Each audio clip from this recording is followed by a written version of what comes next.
Well, welcome to the Mishnah Walks Sunday class.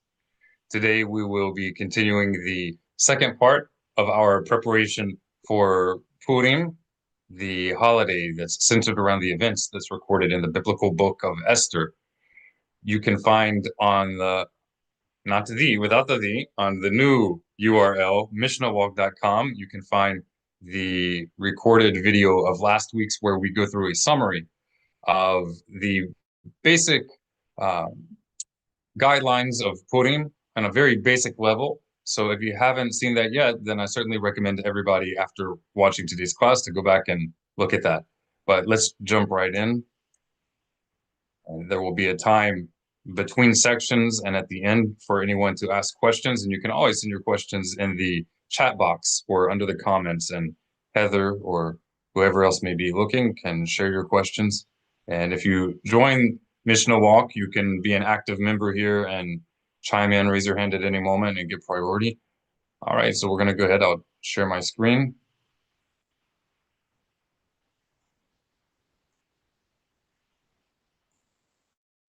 We're going to begin with the prayer, asking God for guidance and protection from making common mistakes and approaching His word and seeking His will.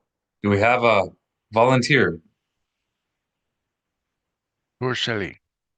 Go right ahead. Yahi Ratzon Milfaneka Milfanecha Adonai Elohai. All right, let's translate. May it be favorable, or may it be your will before you, O eternal my God. All right, you're doing great. Let's keep going. Shalom Akashel.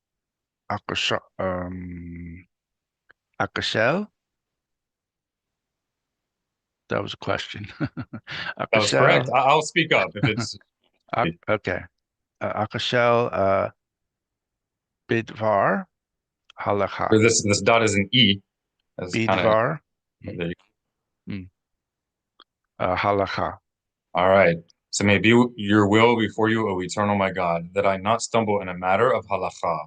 Halakha referring to the systematic way in which, as a nation, we actually carry out and practice the doing of God's commandments. All right. Do we have a volunteer for the next phrase in our beginning prayer? Normally, a person would just read this when you enter into a synagogue or wherever you're going to, that is your appointed place of Torah study. So this is our digital place, and we're just getting ourselves in the habit of saying this prayer. If you don't know the prayer, you can always, of course, say something along the same lines in your own words and whatever else is on your heart at any time. The sages of Israel did not establish these formal prayers in order to lock the gates to personal, heartfelt prayer. That was not the intention, but rather as an impetus to awaken our minds and our hearts to the focus and the fundamentals of our Torah. All right, mi haba. Who's next?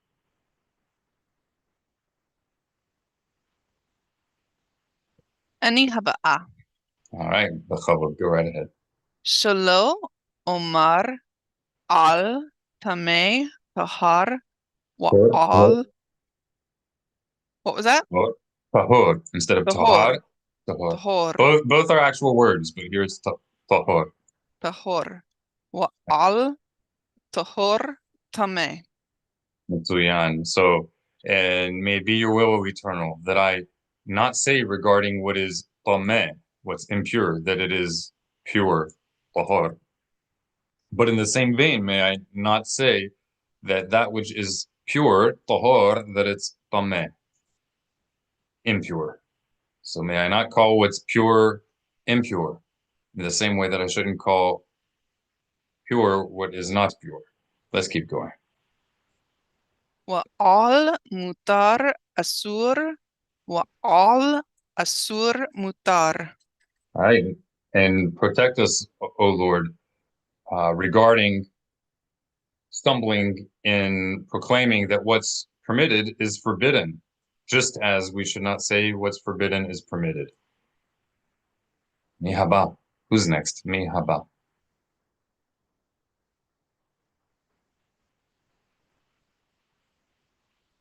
Mr. Robert, you want to give it a shot? Eileen? Victor? I don't even know where you're at. We're I'm right not here. looking at the screen. We're right here. I know your Hebrew's good enough. Come on now. Right here. Let me blow it up on my screen here. Oh, I'm sharing my screen. You should be able to see it. Oh, you're pulling up your screen. Okay. Yeah, I'm on my phone. Bye. All Akashel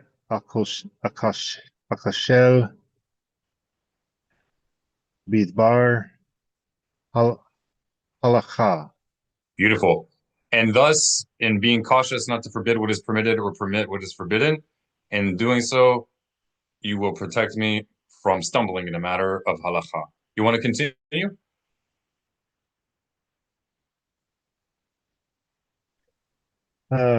Wa'ismachu bi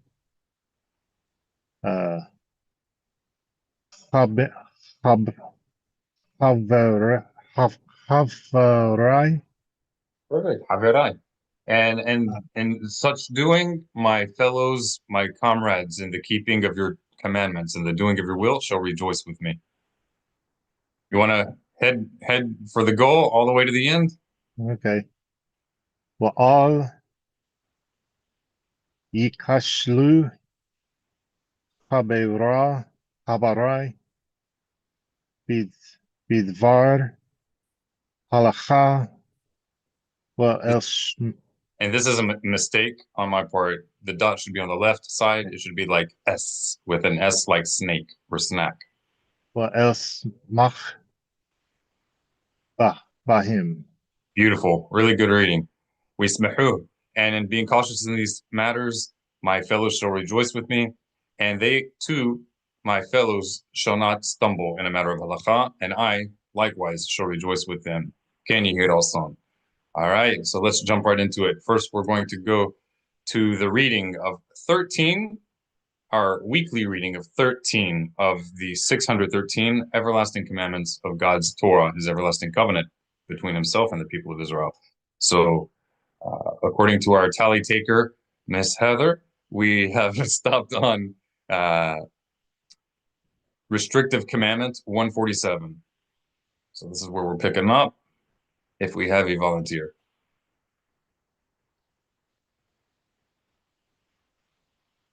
Ani haba. B'chavov, go right ahead, b'chavov. 147. Not to eat the meat of a burnt offering, as Deuteronomy states. You may not eat the sacrifices you have vowed to bring, meaning to say you may not eat the offerings you have vowed to give. This is a warning against a person's benefiting from the unauthorized use of consecrated articles, which is forbidden to use. If he derives such benefit, he transgresses. Next proactive commandment. I'm sorry, next restrictive commandment. Mi haba. If you want to be next, please say ani haba. I am next. Ani haba. If you're female, ani haba. Ani haba'a. Not to eat the meat of sacrifices of a lesser order of holiness before the sprinkling of their blood. As Deuteronomy continues, you may not eat the animals you have pledged to bring as sacrifices, i.e., you are not allowed to eat from the sacrifices you have pledged until their blood has been sprinkled. Okay. And what do we say? Miswa haba'a. Next commandment. All right, mi haba. Who's next? Mi haba. Ani haba. B'chavav. Go right ahead. B'chavav. 149. For an unauthorized person not to eat the meat of the sacrifices of the highest order of sanctity, as Exodus 29:33 states, an unauthorized person shall not partake of them, for they are holy. Miswa haba'a. Tur sheli. B'chavav. For a priest not to partake of the first fruits before they are placed down in the temple courtyard. As Deuteronomy continues, you may not eat the elevated gifts delivered by hand. The latter phrase refers to the first fruits. Okay, and what do we say? Miswa haba'ah. Beautiful. Mi haba batur, that means who is next in line. Mi haba batur, who's next in line. If you want to say I'm next, you could just say tur shali, my turn. Tur shali. Tur shali. B'chavod. 151. Not to eat the second tithe, which has become impure, even within Jerusalem, until it has been redeemed. As Deuteronomy 26:14 states, I have not consumed it while it is impure. All right, what do we say? Mitzvah haba'ah. Beautiful. Yefe. Mi haba, who's next? Mi haba. Ani haba'ah. B'chavod. Not to eat the second tithe while in mourning, as Deuteronomy continues, I have not eaten from it while in mourning. All right, Heather, this time ask who's next. So who is me? Who as a question? Me. So who's next? Me. Don't be afraid to make a mistake. It's okay. I know. I'm just drawing a total blank. No one's looking. No one hears. I'll do it. Who's next? Ah! Mi haba. Mi haba. Okay, you could say mi haba. You could also say mi haba. Really, it would depend on what you think makes the most sense, probably according to who's more likely to be listening. Right? Usually male is the generic. Mi haba. Right. All right. Miswa haba. Ani haba. Yefe. B'chavod. Not to use the proceeds from the redemption of the second tithe for anything aside from food and drink. As Deuteronomy also states, I have not used it for the dead, anything that is not associated with the needs of a living body is referred to as used for the dead. And I'm confused, so you're going to have to go over that one later. Okay. So how do we say who's next? Ani haba'ah. That's I. Ani is I. Yeah, that's right. Mitzvah haba'ah. That's next commandment. That's the next commandment. I actually wasn't paying attention to that part. That's all right. All right. And me, you're probably familiar with mi kamocha, who is like you. Mi kamocha Adonai, who is like you, O Lord. Right? Mm-hmm. So me is who. Mm-hmm. Go ahead. So how might you say who's next? Mi haba'ah. That's it. If you're assuming it's a female. I'm assuming. Okay. Ani haba'ah. What would make you think that? The rotation. The women are stepping I'm tracking it. I'm tracking. Yeah, it's a long list. B'chavod. Not to eat tevel. Tevel refers to produce from which one is obligated to separate terumah, and tithes from which God's terumah has not been separated, as Leviticus. Right. Terumah are offerings. Just to be clear, offerings. Modern Hebrew, it means donation. Right. Go ahead. As Leviticus chapter 22, verse 15 states, and they shall not profane the sacred gifts which the children of Israel separate for God. This implies that the produce which the Jews will ultimately separate for God should not be treated in a mundane manner and eaten while tevel. All right. And what do we say? Mi haba. Excellent. What does that mean? Who's next? Excellent. That meant, is Victor next? I think so, unless Robert wants to chime in. I know he's looking on his phone, so it might be more cumbersome. Yeah, but it's pretty small, I'm sure, for him. Yeah. Shelley. Excellent. My turn. Tur Sheli.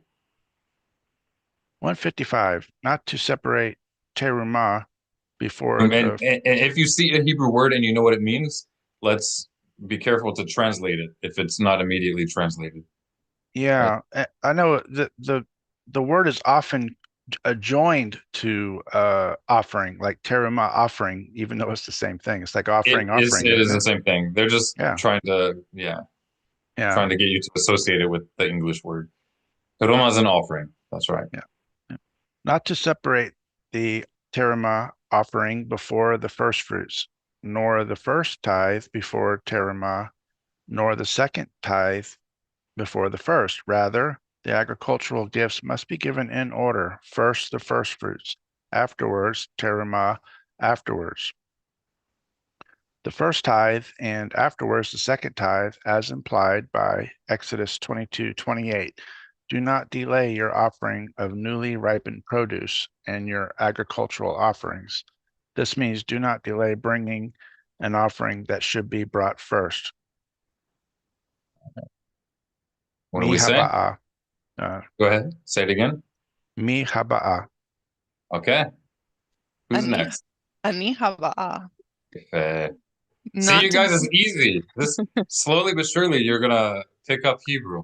All right, got to use it right. at every opportunity that you can. When you're playing with games with your kids, with your spouse, use it as much as you can, but little by little. If we try to do too much, then it's just too ridiculous and it's not going to work. But if you give a little phrase here or there, you can actually build up over time and actually start to have a working vocabulary, even outside of Israel. All right, b'chavod. What does b'chavod mean? like continue. Yeah, Go ahead. yeah. Literally, it means with honor or with respect. But the insinuation, the connotation is go right ahead. You can continue. Go right ahead. B'chavod. People will say that like if there's a crowd and someone's trying to get through a place and someone opens a door or makes a space for you or steps aside, they might say to someone else, b'chavod, kind of like go right ahead. But literally, it's with respect or with honor. B'chavod.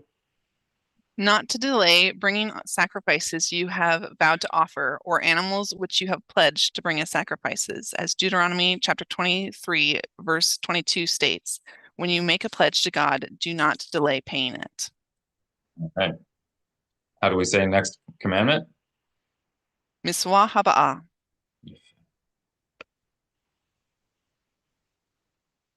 Victor, Mihaba. You're muted, Victor. My Hebrew was flawless, by the way. We'll just take your word. Okay. 157. Not to make a festive pilgrimage without bringing a sacrifice, as Exodus 23:15 states, do not appear before me empty-handed. Beautiful. All right. And what do we say? Mi haba'a. You gotta say it like a question. Mi haba'a? Yeah, mihaba. Ani haba'a. All right. Not to violate a vow which a person makes forbidding his use of anything, as Numbers chapter 30, verse 3 states, he shall not violate his word. Miswa haba'a. Okay. Ani haba'a. Haba, rather. I caught that. Yeah, 159. Well, now others did too. That's good. It's okay.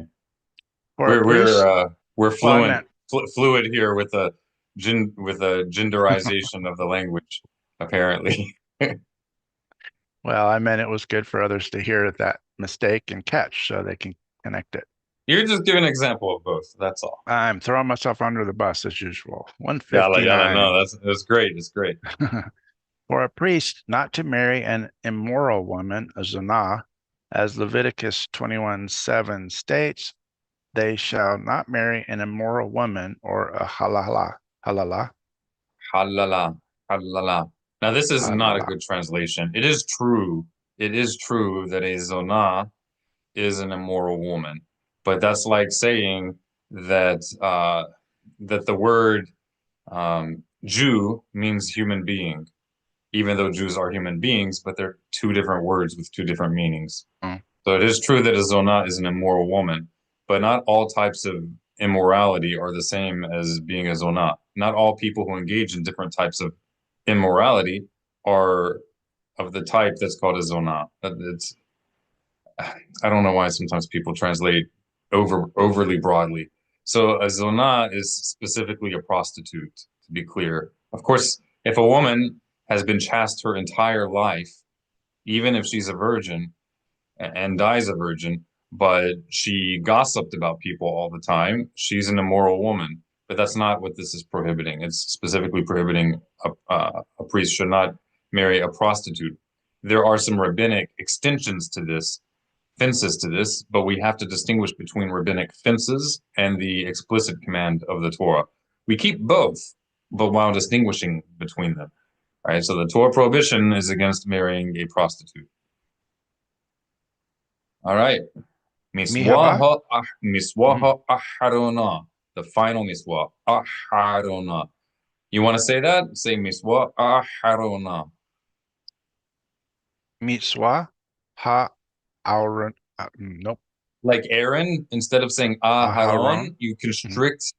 Aharon is Aaron, the brother of Moses. Instead of saying Aharon with a regular soft H, you want to slightly constrict the H. So instead of Aharon, it would be Aharon.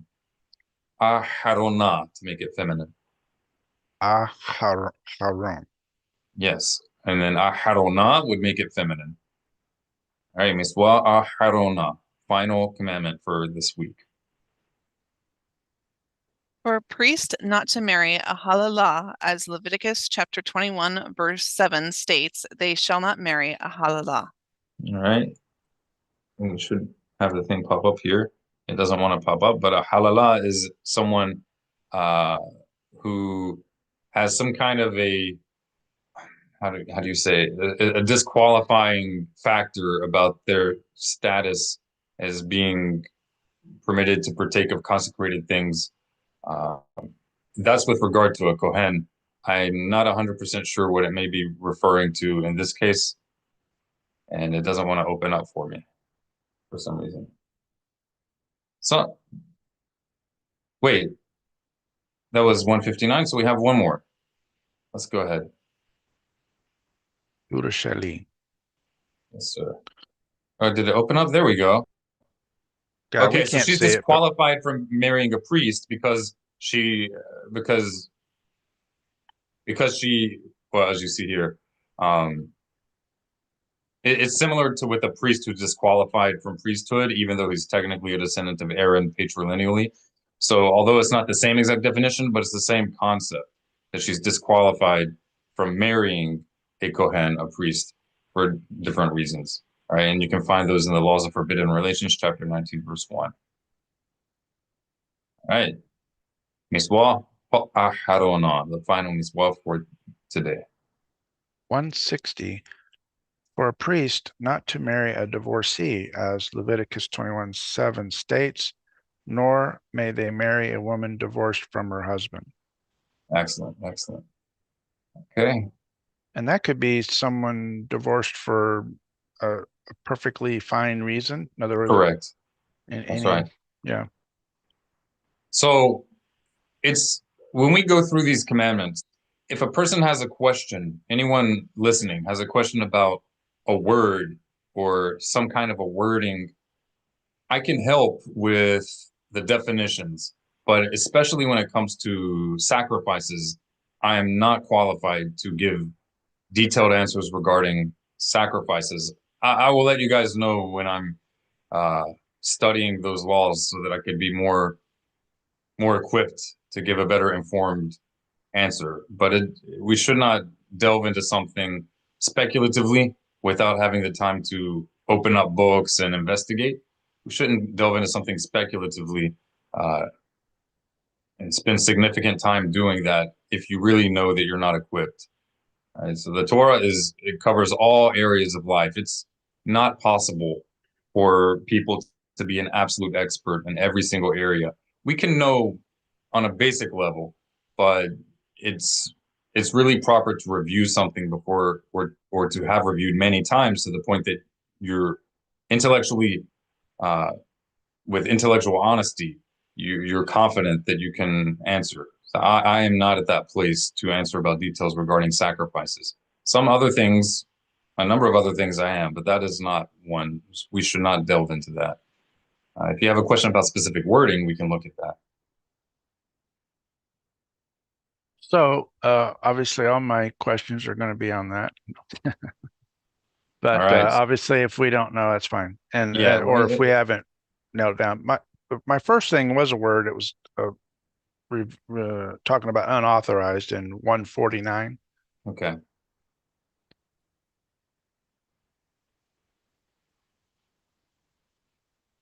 Right here? I don't see unauthorized. I don't see it either. Here it is. There it 140. is. Okay. For an unauthorized person not to eat the meat. It doesn't literally say unauthorized. It literally says a stranger. Right? One who's not strange to that position. Yeah, that's a better word. I.e., you could say unauthorized. I don't think this is a bad term. It's just not a literal translation. But I don't think it's a bad term. It makes sense conveys maybe to the Jewish people, but for the outsider, they're not going to connect this right. I don't think. Correct. Yeah, I agree. So a translation of a word, even if it's not literal, could still be even a superior translation to a very literalist translation sometimes. But even that can depend on the audience that the translation is made for. Right? That could be such a case. But yeah, zar means one who is foreign to a place, or in this case, to an office or a service. Okay, 150 or 149, 150 rather. Okay.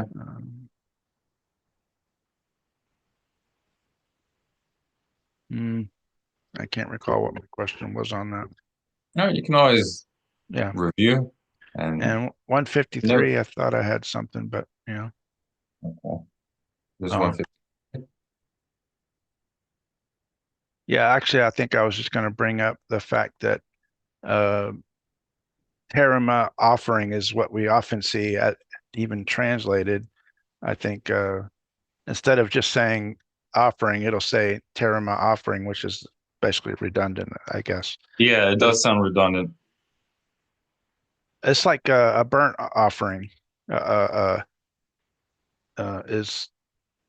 is kind of was it the olah? Isn't that just means burnt? And we'll say olah. Well, olah doesn't literally mean burnt, but it refers to burnt offerings. Olah literally means ascending. Okay, but it is often translated as a burnt offering because that's what it's referring to. And it's probably called by a Hebrew word that literally means ascending, because when it's burning, it ascends in smoke. Right? Also, teruma, literally, it on a grammatical and root level, it looks like something which is lifted up, like an elevation offering, I think is sometimes translated, which almost sounds like it's synonymous with an olah, which literally means an ascending, but they're referring to two different things. And this is a case where literal translation is not always the clearest, because that could easily confuse people if you translate these two different terms referring to two different things, but translating them one as elevated and the other is ascending. It really sounds similar. So translation is not always a piece of cake. You really have to put thought into how you're gonna represent. And it's really difficult to understand something if you're only reading or only understanding the translation, because it may not be clear. Yeah, definitely. All right. Yes, Mashlu, is there anything else? No. I think we're on 33. All right, bon namshich. All right. We are on Miswa Aseh, proactive commandment number 33 of the 613 in the Rambam Maimonides book, Sefer HaMitzvot, where instead of just a short 1 or 2 sentence summary of each commandment, we get a 1 to 2 paragraph. Mihaba. Mihaba. Who's next? Ani haba'a. That is that he commanded the priests to wear special garments for glory and adornment, so that they can then serve in the temple. And that is his saying, and make holy garments for your brother Aharon for glory and adornment. Then bring his sons forward, clothe them with tunics. And this is the commandment of the priestly garments: 8 garments for the high priest and 4 for an ordinary priest. And anytime the priest serves with less than the number of special garments or more than them, his service is disqualified and he becomes liable for death at the hand of the heavens. Oh, can you tell us what that does or does not mean? It means that we are To be not to execute. liable for death by the hands of heaven. Go ahead.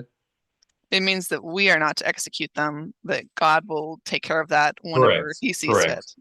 Correct. According to his judgment. And that's always the case. Anytime you read in Jewish literature, it's especially important to keep in mind when dealing with Jew haters, because sometimes there's an opinion somewhere in the Talmud where some rabbi may not even be a consensus, but there's some rabbi who holds that someone who does XYZ, and it may seem ridiculous to us, and he says, person who does XYZ uh, uh, will be put to death by the hands of heaven. And they'll be like, see, the Jews kill people who do this for this such a little thing. And that's never what it means. If it says hands of heaven, it's heavens is an idiom in reference to God and to God's sovereignty over all existence. So it's like the person is expected to be taken out of the world by divine judgment. That's all that it means. All right, let's continue. Slicha. Go ahead. Meaning for the one was lacking clothes and served. And likewise, they count him in the Gemara as one of those liable for death at the hands of the heavens. And this explanation does not appear in Scripture, but what does appear in Scripture is, and you shall gird them with sashes, and they shall have priesthood. And the explanation appears when their garments are upon them, their priesthood is upon them. When their garments are not upon them, their priesthood is not upon them, and they are outsiders, non-priests. All right, that's the Zarim that Victor was asking about earlier. Great use of the term here.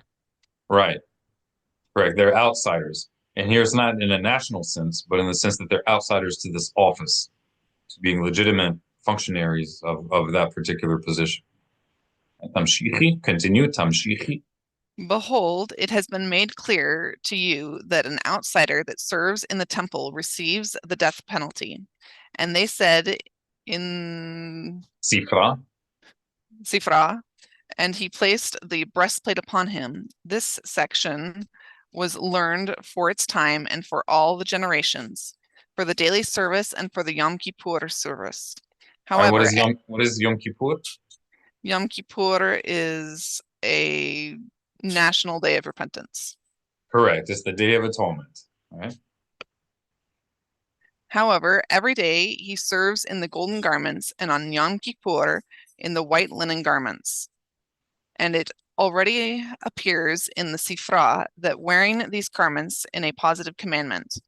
And that is their saying, from where do we know that Aharon did not wear the garments for his aggrandizement, but only to the decree of the king? As it is stated, and he did as the Lord commanded Moshe. That is to say, the wearing of the garments. And even though they are the utmost beauty, given that they are from gold, onyx, jasper, and other precious and beautiful stones, he should not have the intention in wearing them for their beauty, but rather only to fulfill the command that God, may he be exalted, commanded Moshe. And that is that he always wear these garments in the temple, and the regulations of this commandment have already been explained in Zevachim and Yoma and Sukkah. Excellent. Do we have any questions about this? Oh, I got a quiz question for everyone. Put it in the boy. chat and what have you. That sounds fun. On Yom Kippur, when the high priest goes into the Holy of Holies, how many articles of clothing is he wearing? 4 or 8? I'm going to kindly resign myself from this question to pull something up while you guys engage. Heather knows, I'm sure, but maybe give a minute to see what your answers are in the chats. Everybody's consult with Rabbi ChatGPT. Possibly.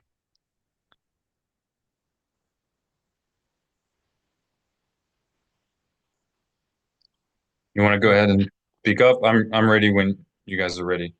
Yeah. All right. So when he is inside the Holy of Holies, he's only wearing the linen garments. He's not wearing the fancy outfit, which sometimes you'll see even in Jewish artistry, art, you'll see that the high priest is wearing everything and he's inside the Holy of Holies, and that's not the case. He actually wears that outside. He'll do a mikveh and put on just linen and go in and do that service humbly. So I want to make it clear to everybody that when you're speaking about these things, you're speaking as someone who has been studying the source material from classical Jewish tradition, right? You're not speaking Correct. as someone who's just reading from, popularly published stuff that you picked up at the local Christian bookstore. I hope not. No. Just to be clear, I think that's where you'll get that is people will assume that, and it's not an assumption.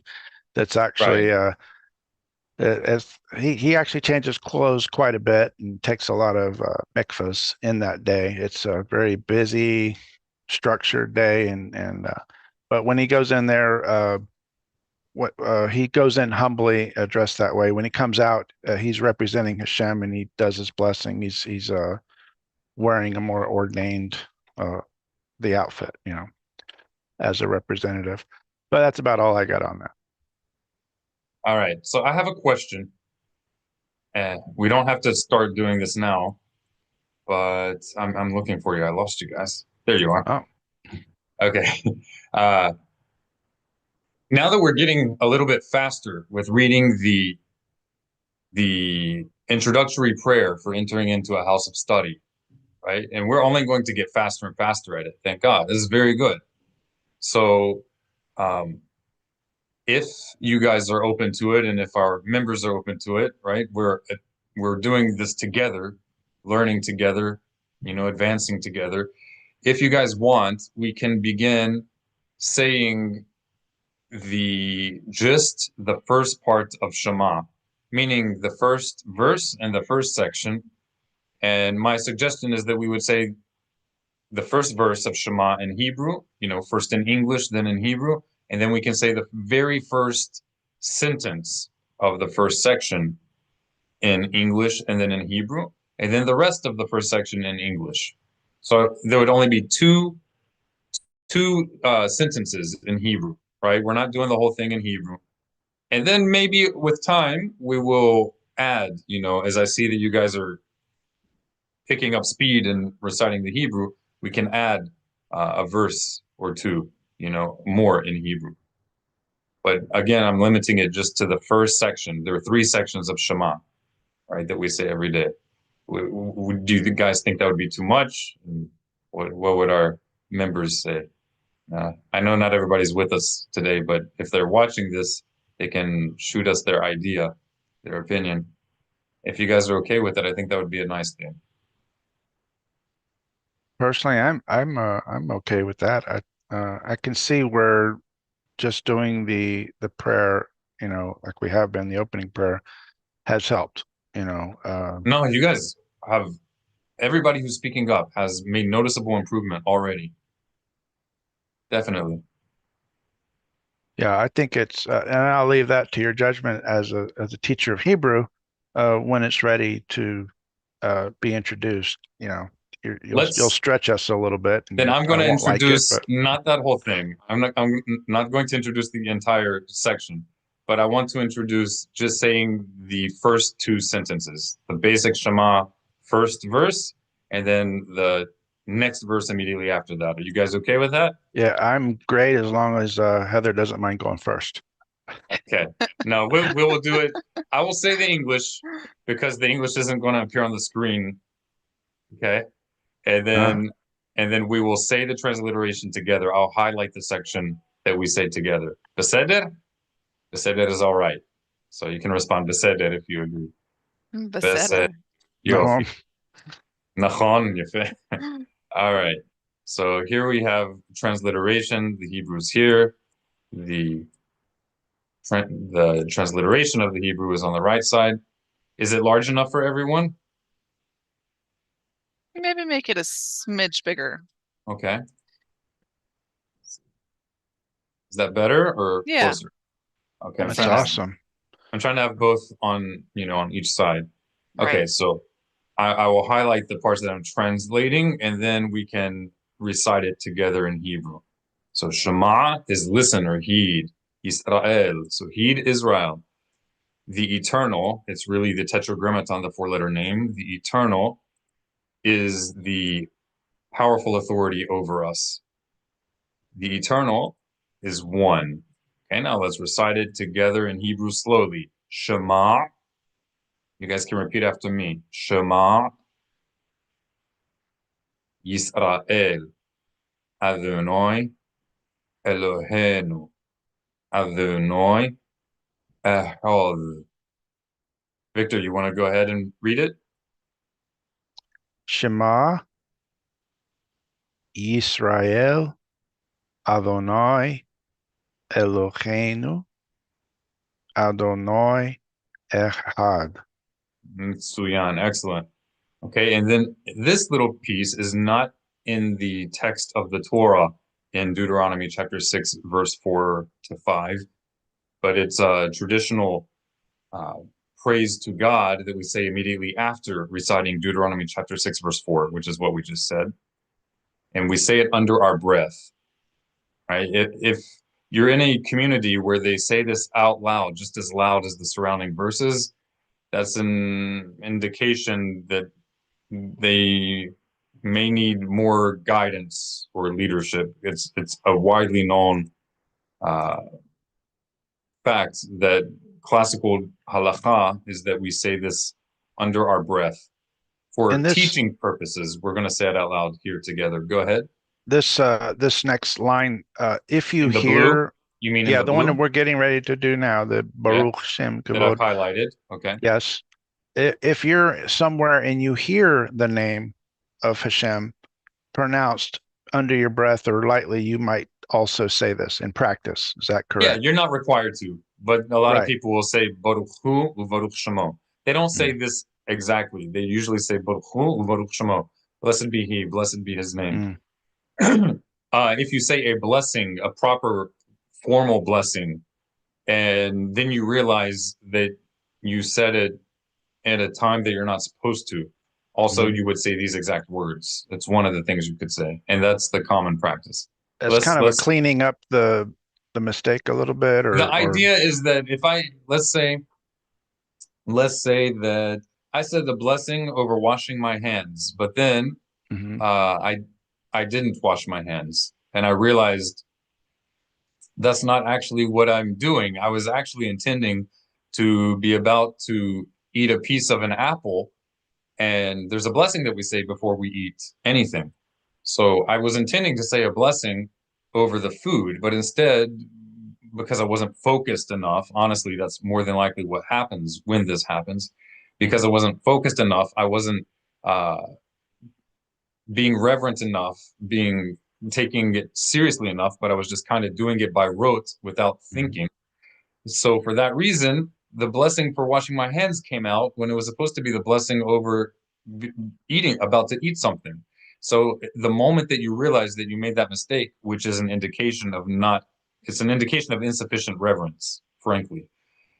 So what you do to rectify that is it kind of as an act of immediate repentance is people will often say these words as an act of praise to God to turn that mistake into an opportunity of praise.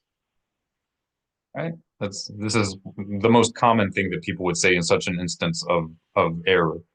Yeah. You could say other things as well. So you don't have to say this specifically if you don't have this memorized. You could say any words of praise immediately afterward. If you were about to eat an apple, and you did that, would it also be okay to just not eat the apple and go wash your hands? You could do that. You could do that. The issue is that you didn't have the intention for that when you said the blessing. So I think this is better. I think this is better. I suspect that it may not even be valid because the blessing did not have intention. The blessing is not a blessing without intention. I agree. All right, you actually said words that you didn't intend to say. Sure. Okay, bo'u namshich. Let's continue. All right, so this is not the actual biblical quotation from Deuteronomy chapter 6, verse 4 through 5. This is the part that I've highlighted here that's in blue right now. This is simply a ancient rabbinic tradition, and it's tied to a tradition about what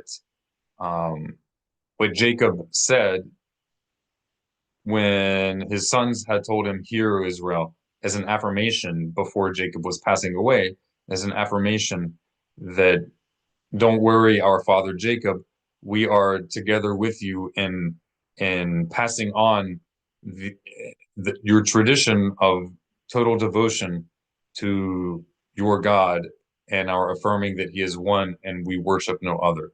So upon hearing his son saying that, Jacob responded with words of praise to God. We say it under our breath because it doesn't appear in the text of Deuteronomy chapter 6. Excuse me. So we're going to say Baruch, that is most worthy of praise, right? That of highest value. Shem, the name. Kavod, of the honor. Malchuto, of his majesty or his kingdom or his kingship. Le'olam, forever. Wa'ad, and ever, right? And this is just a doubling of concept to intensify the meaning, to amplify it, right? So, and here, there's euphemisms here. Often God is referred to with euphemisms as a way of amplifying his greatness. The same way that if someone is speaking to you, if you're a king, if someone speaks to the king directly, they may acknowledge him as king, but it's even greater acknowledgement to the king and to showing the appropriateness of humility before the king if you refer to the king in third person, even when you're speaking to him. So that's why people would say his majesty, even when speaking to the king, his majesty instead of your majesty, right? That's just an even heightened level of respect. And that's what's going on here. All right, so let's repeat. Baruch. You guys can repeat after me if you like. Baruch Shem Kavod Malchutho Le'olam Wa'ad. All right, Heather, you want to read it? Baruch Shem Kavod Malchutho Le'olam Wa'ed. Mitsuyan. Mitsuyan, excellent. All right, we're going to continue. This is Deuteronomy chapter 6, verse 5. We're only going to do this, and then we're going to get back to our regularly scheduled program. All right. What ahavta, and you shall love. What ahavta? Eth. It's a direct object pointer. It's hard to translate that to English. So what ahavta? Eth Adonai, the eternal. Elohecha. Elohecha. Your, the cha is your. Elohe is powerful authority, often translated as your God. Elohecha. Bechol, with all. Bechol, levavcha. Levavcha. The cha suffix is your. In Hebrew, the your comes after the thing which is possessed. So instead of your house, you would say house your. So levavcha, heart of your. All right, your heart. Uvchol, and all. Uvchol, nafshecha, nafshecha, soul of your. Uvchol, and all. Me'odecha, me'odecha, right? And all of whatever you have, all your resources. Okay, Victor, Tur Shalcha. Well, we have some other members who have joined. Maybe someone else wants to chime in. Emmanuel? Possibly. Can you slightly move it to the left so I can see the whole Of the Hebrew? Nafshaka. Yeah, that's it right there. Okay. I was trying to follow along there. Yeah. Fair. Emmanuel, yes. All right. Hebrew, huh? Let's see. Every place where you see a little symbol above a vowel, that's letting you know which syllable in the word to accent.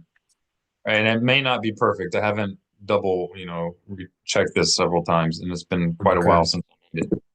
We read the transliteration then, or whatever you prefer. Whatever you prefer. In the Hebrew, you also have little indicators of accent. The little line here under the aleph, that little line. Here's a line under the dalet that's letting you know accented syllables. Okay. Ve'ahavta et Adonai Elohecha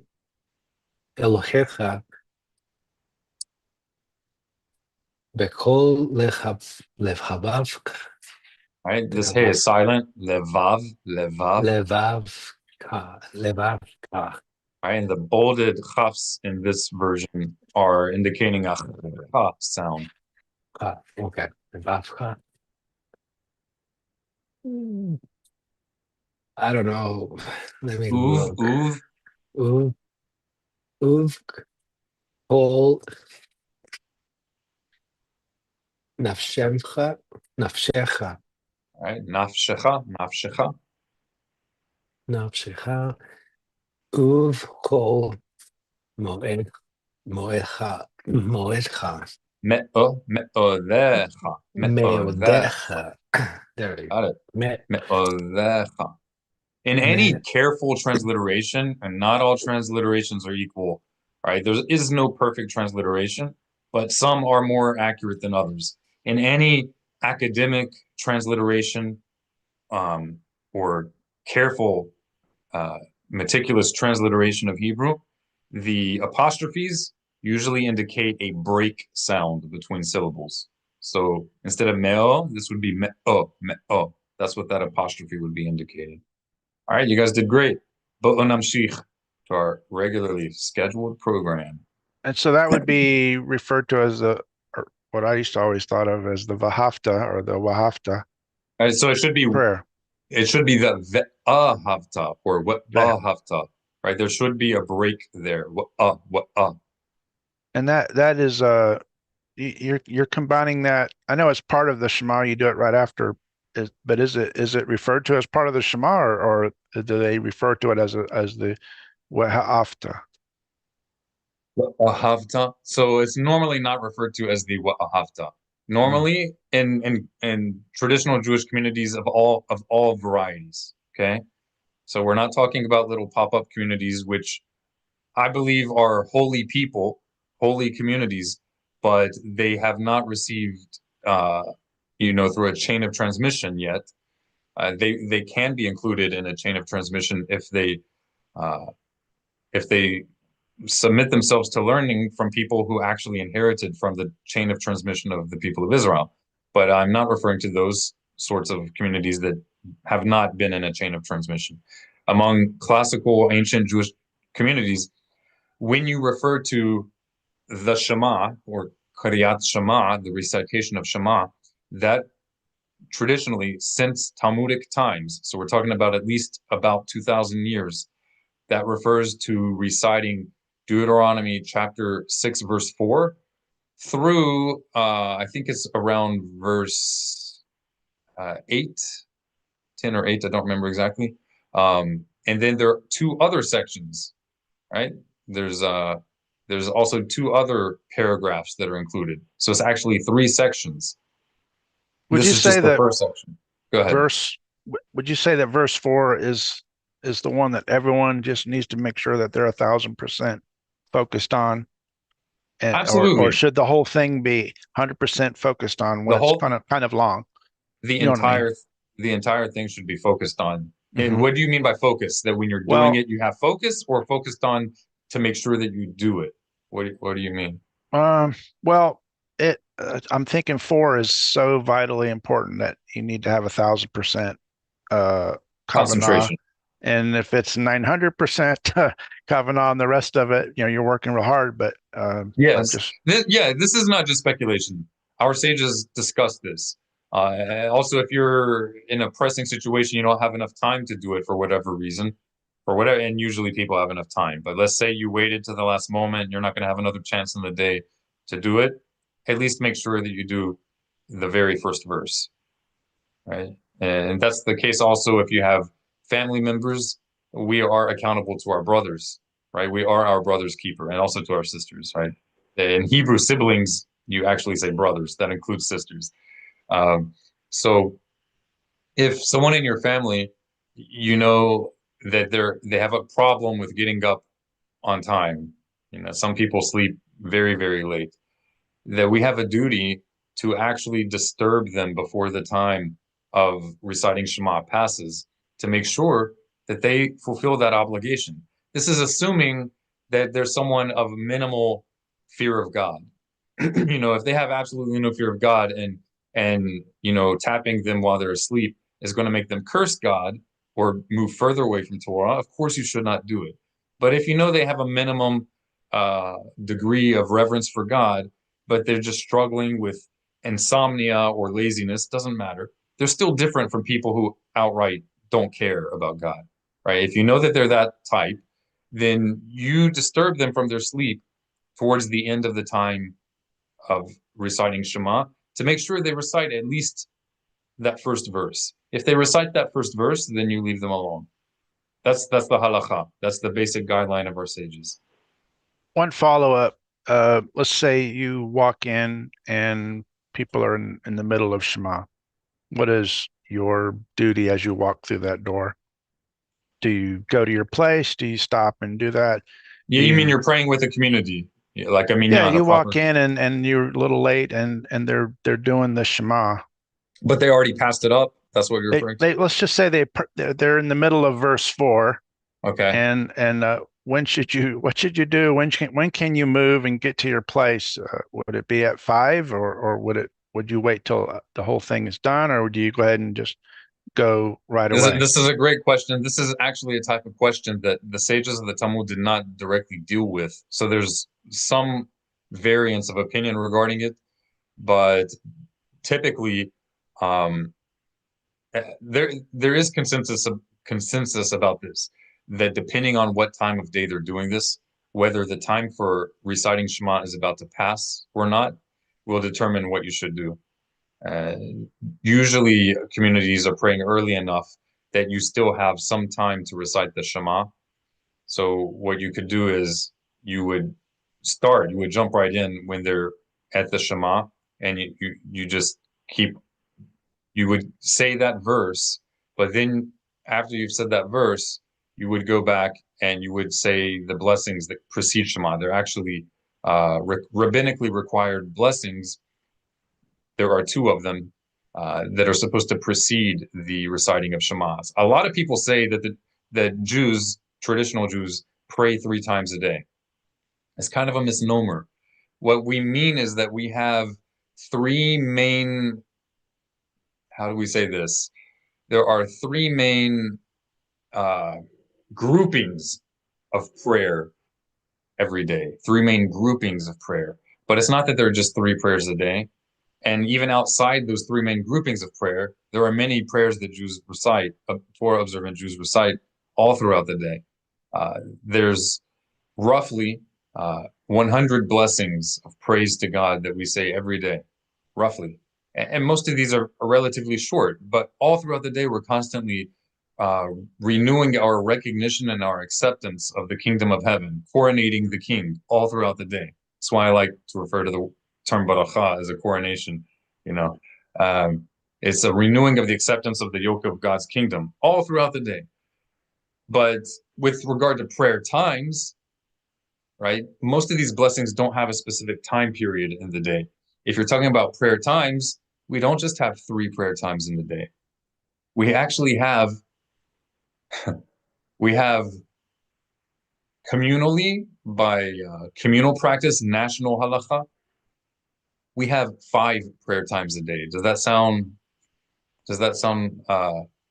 familiar to anyone? 5 prayer times in a day? Hey, wait a minute. There's not 5 prostrations, I hope.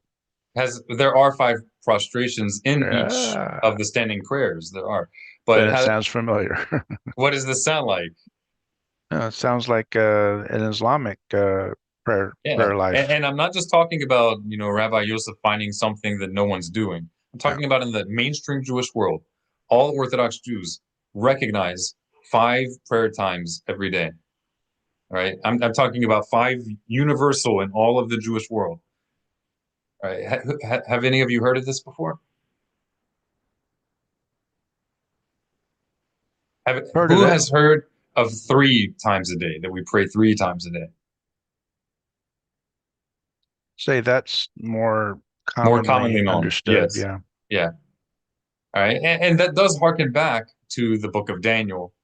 And it is true that if we're referring to the prayers that correspond to activities in the temple, there are only 3, right? Really, there's only 2 daily sacrifices, and then there's a third that corresponds to the remnants of the offering that continues to burn throughout the night, which was voluntarily accepted by the people of Israel, and that's universally done throughout the Jewish people, though it has a slightly different status. So there are only 3 that correspond to temple activities, but there are 5 prayer times in all of the Orthodox Jewish world. You have a distinct prayer time, distinct from the reciting of the Amidah standing prayer. You have a distinct prayer time of the Shema in the morning, which ends earlier than the prayer time for reciting the Amidah temple corresponding prayer. First Amidah. Right. Those are 2 distinct prayer times that overlap a bit, but they're 2 distinct prayer times. They're not perfectly congruent, but they do overlap a bit. If you can see my hands, each hand is a prayer time. And because they overlap, they're usually grouped as one. For community, for practical reasons, it's easier, the communities all together already.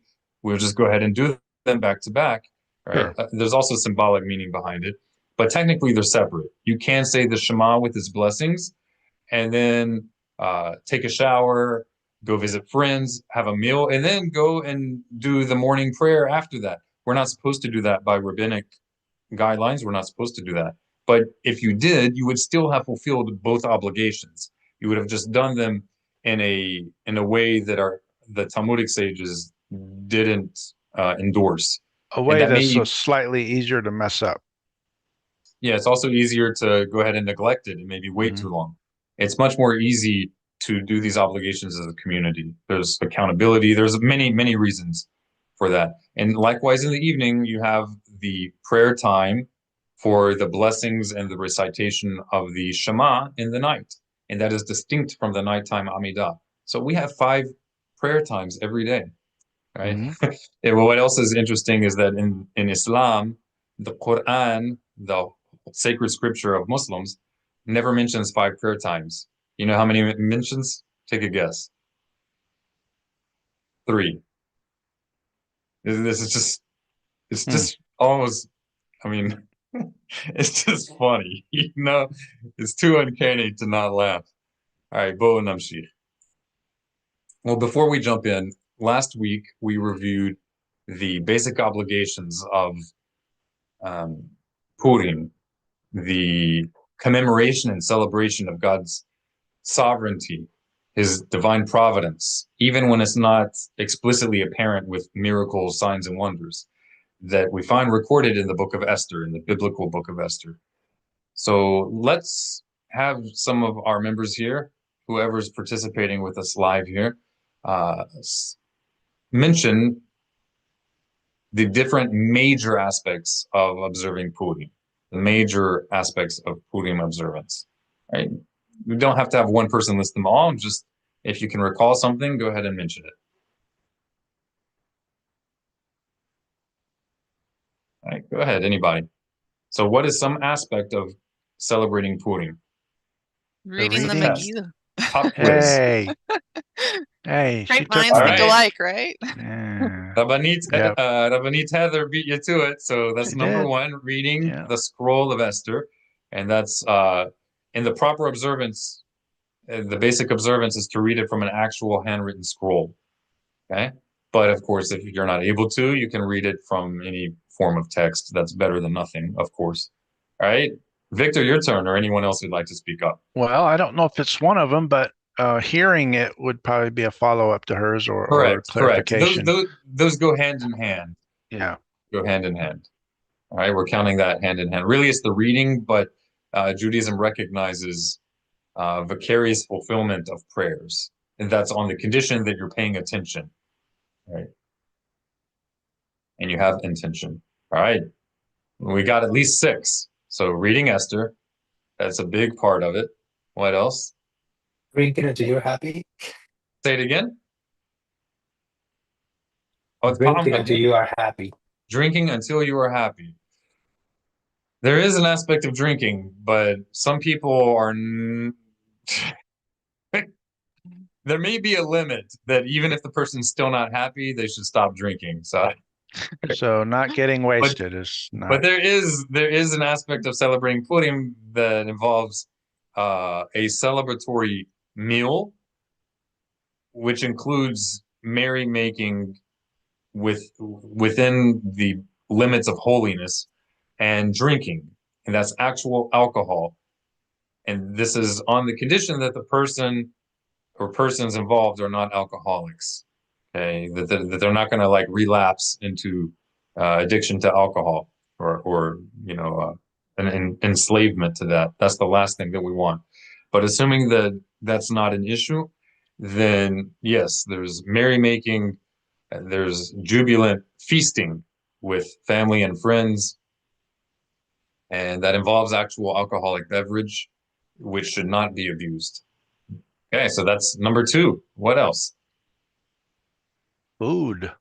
Giving All food. right, that's going with the festive meal. And when this meal is referred to in the book of Esther, the root meaning of that word that's used to refer to the meal is literally drink, a mishteh. It's a drink, like a toast.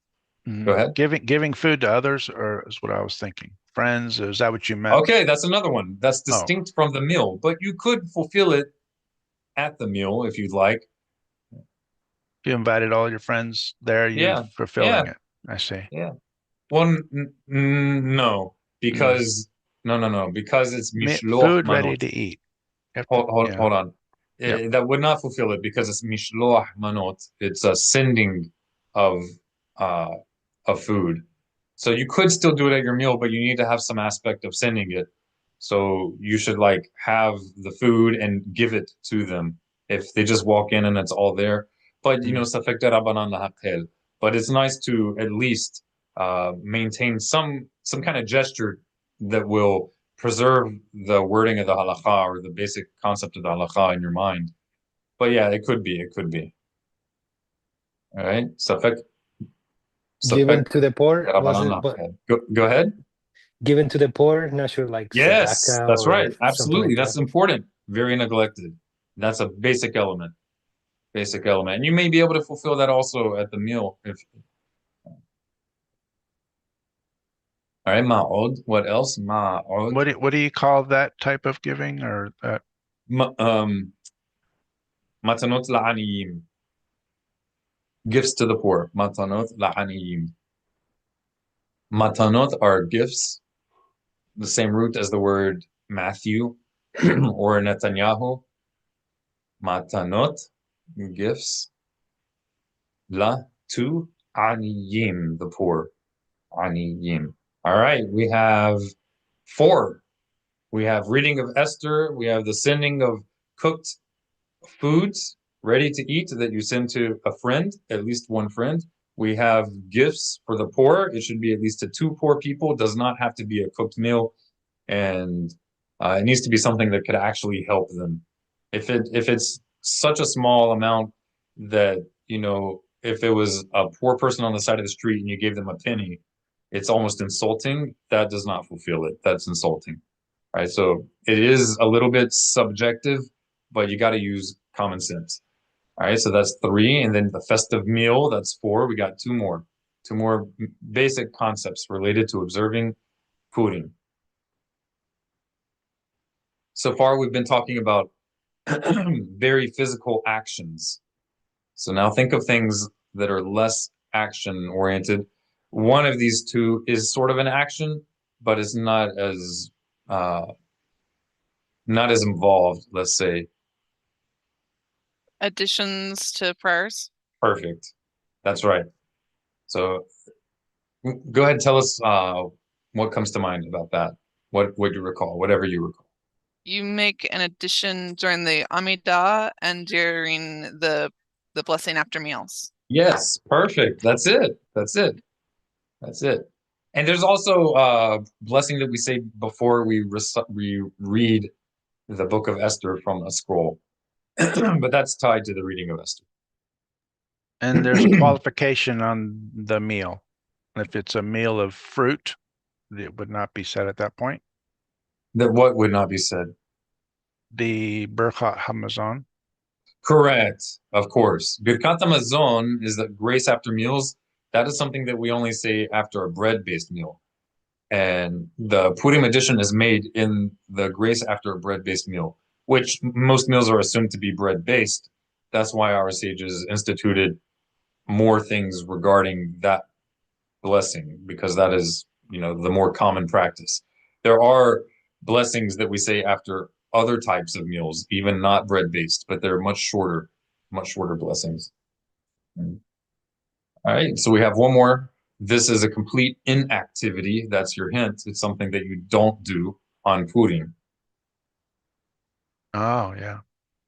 What do we not do on Purim, on the celebration of the events of the Book of Esther? Was it fasting? That's one, yeah. And then there's something else related to it. I kind of put them under the same category. Yeah. So no fasting, right? You can't fast if you're having a festive meal, right? No mourning. I think it was mourning. Yes, no mourning. That's right. So although a person may be sad, but at least on a public level in the synagogue or at your meals, it's supposed to be rejoicing. Right? Of course, if someone just passed away, you should be mourning for your loved one. But we're speaking about for the general public, for the general community, it's not a day of mourning. Right. Okay, so let's look at that real quickly. Share my screen. Okay. We're not going to go through all of these again, but just so you guys can see. So the reading of Esther, the sending of portions, gifts for the poor, festive meal, no mourning, and the prayer edition. I think we got it down. Number 7's not there. There is no number 7. No Perhaps masquerade is not in there. It's not there. Party. I Yeah, see. like the costume stuff. Mhm. That is a very prominent part of celebrating Purim in much of the Jewish world today. And it's not anything that's inherently bad. It's not inherently bad. But if it is detracted from the basic guidelines of the heritage of Israel in observing this holiday, if it is detracting from it, that's bad. Yeah. Okay? So if it's you not were to inherently bad. not read Esther, read the Megillah, and you went to and dressed up and If your had a synagogue is party, having, if your synagogue or your congregation, right, mhm, if or your family on a more local level, if you don't have a synagogue, if you are making a big event out of costume parties and contests, which all of which are not inherently forbidden, to be clear, but if it is forbidden, that's not an if there. It is forbidden to do all these things while neglecting the actual obligations. The contest parties, costumes in general, it's not a fundamental aspect of celebrating Purim. It's not mentioned at all in any of the classical source texts of the Jewish people. It's not in the Mishnah, it's not in the Talmud, it's not in the Book of Esther. It's not a requirement. It's not a problem as long as you fulfill these 6. Correct. Yeah. It needs to be deprioritized. That doesn't mean it's forbidden or needs to disappear, but it should be deprioritized in most places. If you're in a place where they're doing a costume contest, but there's no reading of the Book of Esther, that community either needs better leadership or you may need to find another community. If you have no other community, if there's no other community around, don't abandon your community just because you see something's imperfect. But it does mean that they need better leadership. Or the leadership needs to spend more time learning and less time maybe organizing costume parties. Yeah, I think that's fair. Yeah. All right. So let's jump into the actual halakha. Last week we did that cursory summary overview. Now we're going to look at the straightforward halachot, the practical laws regarding how we celebrate Purim on a more detailed level. Okay, so if you get bored very easily, you might want to wait for this to be posted again in an edited version. But we're going to look at the original source texts in the codified form. So these are the halachot, the basic guidelines for celebrating Purim as codified by Maimonides, extracted from the Talmudic literature. Okay? So we're on Mishneh Torah and Sefaria. Mishneh Torah is the only code of Jewish law that is a complete code of Jewish law, covering all areas of Torah observance, all areas. There is no other code of Jewish law. That doesn't mean it's infallible. That doesn't mean, hypothetically, that there cannot be another complete code, but currently there is no other code. That's just reality. Not everything that we're going to read is necessarily what everybody does. And what you find in classical Jewish literature is not always what you're going to find your local synagogue doing. That's also just reality. Let's jump in. So where do we go? We're in the Mishneh Torah. There's sort of an introduction outline. There are 14 books in the Mishneh Torah. Where might we find the laws for Purim? We need to know how to find our way around. Anybody have any advice? That clearly says introduction. Now we're into the 14 books. And the gray is the name of each of the 14 books. Where might we should go? Sefer Zimanim. Oh, what makes you say that? This is the third book of the 14, Sefer Zamanim. That's the Book of Times. Exactly. Zaman is time, Zamanim is times. It refers to the appointed times, holidays. Excellent. So in the third book of the Mishneh Torah, you have sub-books, subsections. We find the laws of Shabbat, all these things regarding special times. And the final one is regarding Esther, Purim, and Hanukkah. Why might they be at the end? Well, they're not biblical holiday. They're minor holidays. Well, Rabbinical Esther is holidays. biblical. Well, Esther is well, biblical, but it's not from the Torah. mandated, right? Yeah, mandated on the Yeah. Torah, I guess. Yeah. Not, and that's an important thing for people to recognize. Just because something's in the Bible doesn't mean that we are to regard it as directly commanded by God.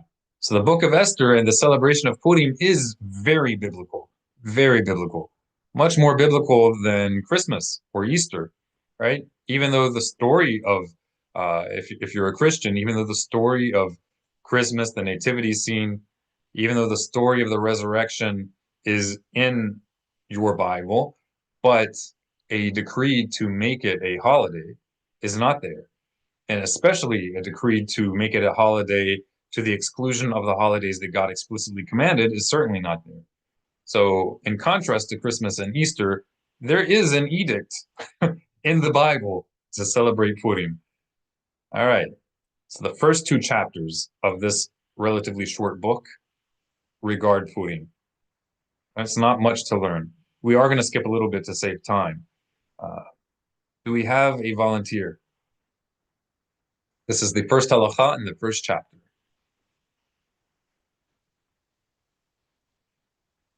I can start. B'chavod. It is a Right. positive mitzvah ordained by the rabbis to read the Megillah at the appointed time. It is well known that this was ordained by the prophets, as everyone is obligated in this reading. Men, women, convert, free slaves, children should also be trained to read it. Even priests should neglect their service in the temple and come and hear the reading of the Megillah. I mean, the neglect is not what it literally says in Hebrew. It says that they pause the services in the temple, right? And they could do this in different rotations so that they will be able to hear the reading of the Megillah. Right? Okay. And why might freed slaves be obligated? That's something very significant. They're ahead. considered part of the Commonwealth of Israel when they Yes, are owned by not a just Jew. considered, they are. They are They part of the are. people of Israel. Yeah. Yeah. It is impossible to become a servant of Israel from among the nations if that servant does not want to be a servant of Israel. There is no forced servitude of that type among the people of Israel. If they don't want to be a servant of Israel, then they do not become a servant of Israel. If somebody in an era when there is slave trade or that there's a conquering of people, if that person doesn't want to accept servitude to the people of Israel, it doesn't even mean that they have to be, God forbid, killed for not wanting to be. They could accept the basic laws of Noah, right? But if they have accepted to become a servant of Israel, it's an actual type of conversion. They have to be circumcised and immersed. They accept the basic duties that would be obligatory on them from the Torah. The moment they're freed, they're obligated in the entire Torah, like any other Israelite. They are a part of Israel. So if you ever hear someone refer to like the Jews are going to enslave the world, it doesn't make any sense. A servant of Israel is a part of Israel. There's no making slaves of non-Israelites. בואו נמשיך. Similarly, oh, do you want me to have לא, someone else? בכבוד. Go right ahead. בכבוד. Go ahead.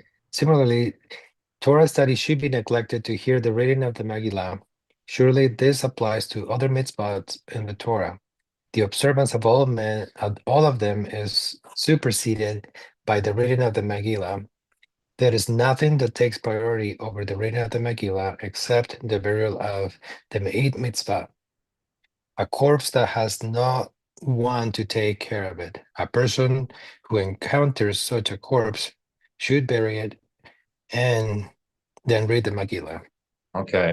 Now, when it's saying that all other commands are superseded by the reading of the scroll of Esther, that's what Megillah refers to, the scroll of Esther.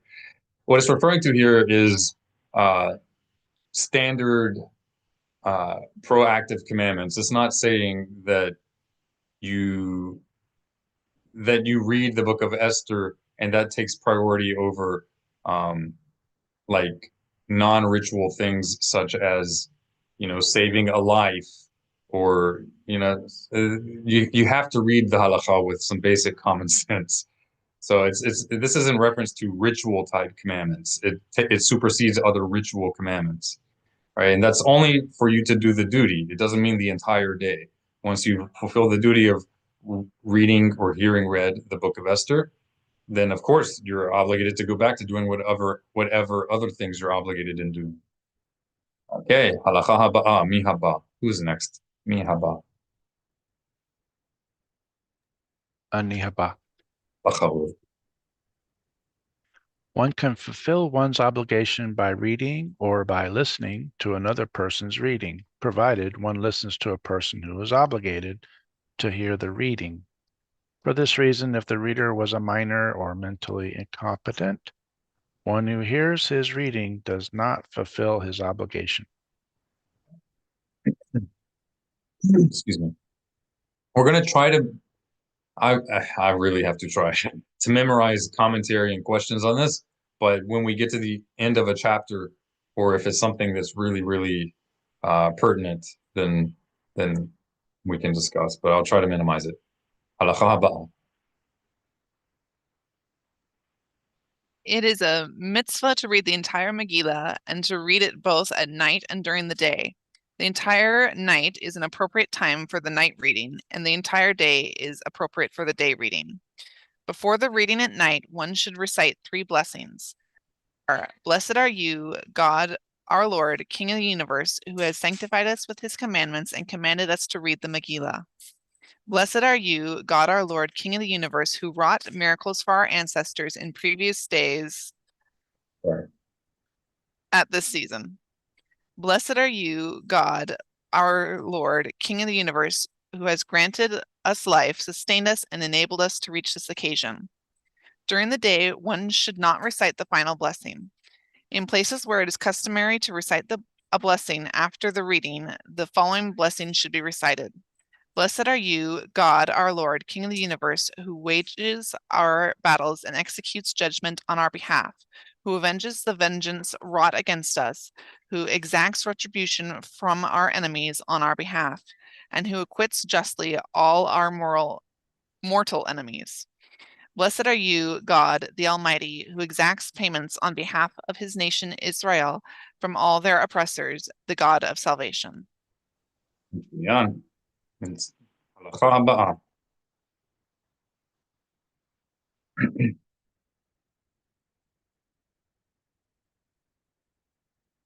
Next halakha, mi haba. Who's next? Mi haba. Me, what was it? I forgot. Ani haba. I am next. Ani Ani haba. haba. All right. Make sure you relax your throat when you say haba. Any H, any letter he, any H sound in Hebrew, you don't want to have any friction. Just relax your throat and exhale. Haba, like Okay. help. He helped her. Haba. Okay. Oh. Ani haba. There you go. What is the appropriate time for the Megillah to be read? The sages ordain many different times for its reading, as implied by Esther 9:31. To confirm these days of Purim and the appointed times, the following are the days on which the Megillah is read. Every city, whether it is in Eretz Israel or in the diaspora, and that was surrounded by a wall at the time of Joshua ben Nun, should read the Megillah in the 15th of Adar. This applies even when a wall does not surround the city at present. Such a city is called Karach. Karach. Yeah, very good. Karach. It's from the root word that means wrapped around. It's also like a karich is a sandwich because it's like a wrap. Okay. Traditionally, it was a wrap, not nowadays so much. Okay. Every city that was not surrounded by a wall at the time of Joshua ben Nun should read the Megillah and the 14th of Adar. This applies even when there was a wall surrounding the city at present. Such a city is called Fear. Fear, right. That's the more generic word for city. Okay. Fear. Right, Fear. beautiful. Mi haba. Ani haba. Halakha. In the capital of Shushan, the Megillah is read on the 15th of Adar, although it is not surrounded by a wall at the time of Joshua ben Nun, because the miracle occurred within it, and at that time the Jews celebrated on that day, as Esther 9:18 states, and they rested on the 15th. Why was the matter made dependent on the time of Joshua ben Nun? To give honor to the cities of Eretz Israel that were in ruin at the time of the Purim miracle. Although they are in ruin at present, this would allow them to read the Megillah on the 15th, as do the inhabitants of Shushan, since they were surrounded by a wall at the time of Joshua. And what is Shushan? What's the significance of Shushan for those who may not know? And so Shushan is the location is the setting, the location in ancient Persia of the Book of Esther story. Haman's neighborhood. Sir. Yeah. Well, wasn't. Till it wasn't. Yeah. Yeah. They were surrounded by a wall at the time of Joshua. Thus, the commemoration of the miracle would include a remembrance of Eretz Israel. Eretz Israel. All right. Eretz is land of. Eretz Israel, land of Israel. All right. And this is just one of billions and billions of references. And of course, that's hyperbole, but innumerable references to so-called Palestine as land of Israel before 1948. The Jewish people have been maintaining their historical association, ties, and possession, ownership of the land of Israel all along through all the centuries. And this is just one such example. This book that we're reading, it's a code of Jewish law from ancient Talmudic literature that dates to around 300 to 400, maximum 300 to 500 CE of the Common Era. And this is a few centuries after the Jewish people losing independence in the land of Israel due to the Roman occupation. And they had still not abandoned their, what is the word I'm looking for? Their right, their ownership of the land of Israel. They were still claiming it, still holding on to it. They had not abandoned it. And now this code from the Talmudic texts, which we find in Mishneh Torah, it was codified by Maimonides, who lived about 800 years ago. 800 years ago, the Jewish people were no less maintaining their historical claim to the land of Israel. At no point did they relinquish that claim. It's very important to know. It's absolutely absurd. Any individual who would claim that Judaism is not associated with or does not promote Jewish assertion of Jewish sovereignty in the land of Israel. It's absolutely ludicrous. It's laughable. Anyone who makes such a claim. And when people say Zionism, they say Judaism is not Zionism or Zionism is not Judaism. When they say Zionism, what they mean, it's better to avoid using the word because it's easy for people to cover up meanings by using vague or controversial words. What they usually mean when they say Zionism is the people of Israel or the Jewish people's right to live in and govern themselves in their historical homeland.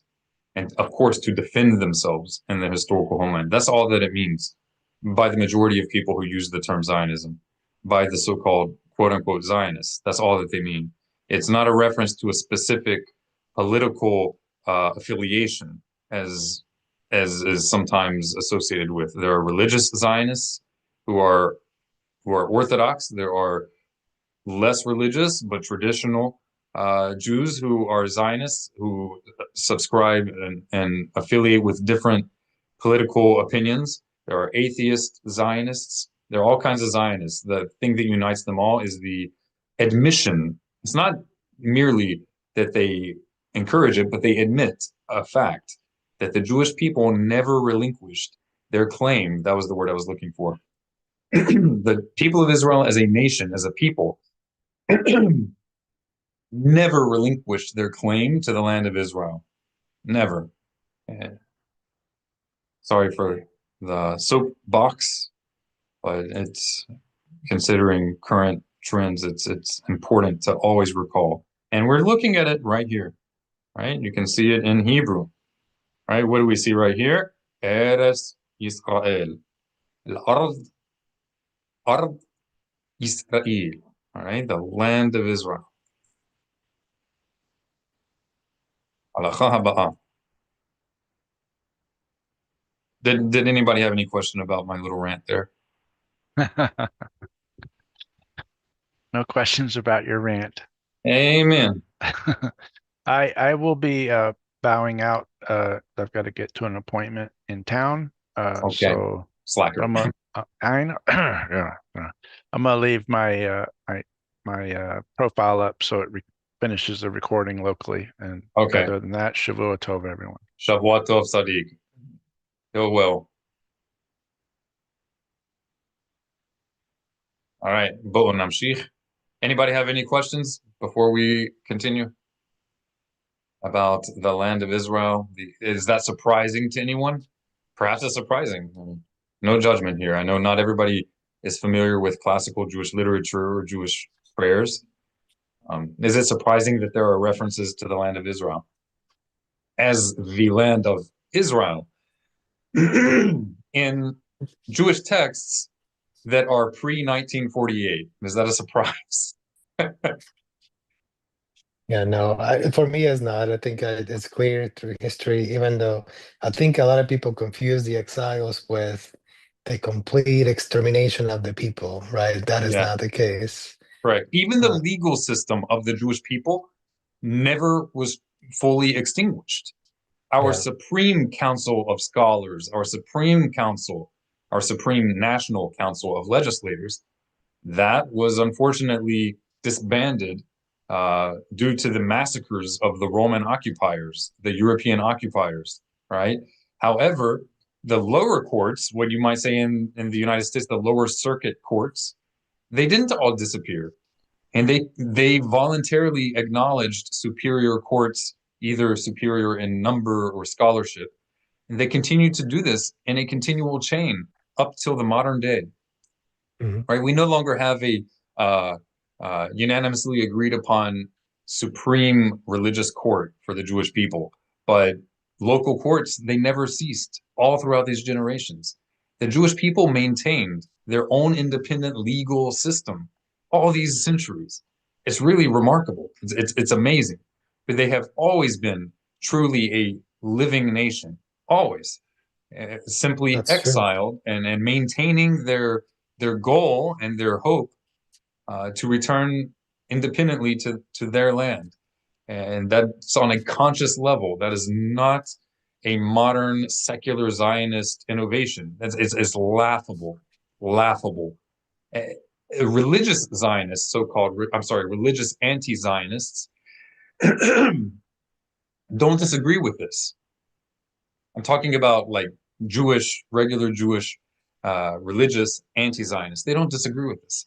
They define their anti-Zionism not as a denial of these facts, right? That is something that is non-Jewish anti-Zionism. Jewish so-called anti-Zionism is not a denial of these facts. They know this because they study Jewish texts. Their anti-Zionism is simply a matter of time frame. Their anti-Zionism is predicated on their irrational belief that all these hopes and aspirations and prayers to be independent in the land of Israel is predicated on, is conditional on a supernatural Messiah who does not operate within the normal the normal functionings and workings of the world, but that there will be some kind of a supernatural Messiah that will kind of magically make the Jewish people sort of like a rapture, will just kind of make us magically, twinkle into a different state right here in New York City or wherever we're at. And then we're just going to kind of like magically reappear in the land of Israel. That's the difference, is the timing. They say until this hasn't happened, we're not allowed to do anything, but we're always commanded by the Torah to defend ourselves. We are required by Jewish tradition, historical Jewish tradition, to break, even if that was such a law, that absurdity. We are required by Jewish tradition to break every commandment of the Torah except for the three: idolatry, forbidden intercourse, and murder. We are commanded to break any commandment in order to save our lives. And that includes killing other people who are seeking to kill us. It includes that. That is explicit in Jewish literature, explicit in the Talmud, and clear in the text of the Torah. That does not fall under the category of murder. If someone is chasing you with a knife, if they're aiming a gun and firing at you, it is your duty to fight back. That does not depend on the Messiah having already come. Right? So religious Jewish Zionism is an irrational form of Judaism, which does not Jews' connection to the land of Israel. They simply believe that it depends on supernatural intervention by miracles. And that violates a fundamental of classical Judaism that all educated Jews know, and they themselves also know, but they suffer from a cognitive dissonance, perhaps a Stockholm syndrome, to be frank. This is probably a Stockholm syndrome. Their irrational approach, not only does it violate entire tractates of the Talmud that involve warfare, but it's also a violation of a well-known principle of Jewish tradition that they know, which is En somchim al hanes. En somchim al hanes. We are forbidden to base our everyday lives and our doings of the Torah, we are forbidden to base them on the expectation of a miracle. This is not a denial that God can do miracles. Of course he can. But we are forbidden to decide to do XYZ or not do XYZ because we have an assumption that God is going to do miracle XYZ. That's forbidden. And they know this. It's a cognitive dissonance. It's a mental illness. Seriously. And what is a better example, before we get back to the text, what is a better example of this? The story of Purim. The story of Purim. How so? Let's have someone speak up. How is the story of Purim, the book of Esther, an example of this absurdity, this mockery of Torah Judaism? Because God is not mentioned in the book of Esther, but And where yet are they? And where are they in the book of Esther? they're in exile. They're in Babylon at Yeah, this time. they're in exile. And where's And the Messiah? Where's the Messiah? it's not, but obviously they it's clearly seen that they recognize God's hand on this, Clearly. on the miracle, right? But Clear. But it this is a was mainly, miracle within the realm of everyday events. yes, And it humans was, acting, not waiting for yeah. God to save them. Go ahead. And I'm that sorry. was the point I was gonna say. It shows that they are basically in the material world making human decisions, carrying on their own, but yet with the faith and recognizing that God is behind it. Absolutely. And God is saving them through their very human, physical, normal, mundane actions, but mundane actions that are acting upon timeless principles of the Torah, right? Yeah. They did not wait to be sort of like raptured from Shushan in ancient Persia into Jerusalem. Oh, God save us, and then not do anything, not lift a finger, although God gave them the ability to fight and to make intellectual choices for their deliverance. They didn't throw that to the ground, spit upon the efforts. Spit upon the abilities that God gave them, which is essentially what so-called religious anti-Zionism does. It's a spitting upon the gifts of the intellect and the gifts of self-defense, the means of self-defense that God has given us. If someone is it's a classic analogy. If someone is struggling to swim in a swimming pool or in the ocean, and you throw them a life vest, and it's right there within their reach, and they refuse to take it, they are spitting upon your assistance to help them. If they don't take the life vest that you threw to them, assuming they have arms, of course, right, which we do, the people of Israel as a people do, if they refuse to take that life vest, and then, you know, they have the audacity to claim that no one helped them, that God did not give them means of salvation. This is religious anti-Zionism is a mockery of Torah Judaism. It's a mockery, right? And I don't care about the term Zionist. Don't use it. I'm fine if somebody hates the word Zionist, right? For our intents and purposes, you can replace it with the right and the obligation, the right and the obligation of the people of Israel to defend themselves, to defend their wives, to defend their children. If you neglect, as a father, as a mother, if you neglect your right and your obligation to defend the lives of your children, you don't deserve to live. When they come for you to kill you, you were asking for it. That is divine punishment on you as a religious Zionist. I'm sorry, as a religious anti-Zionist. That is the divine punishment upon you. It's unacceptable.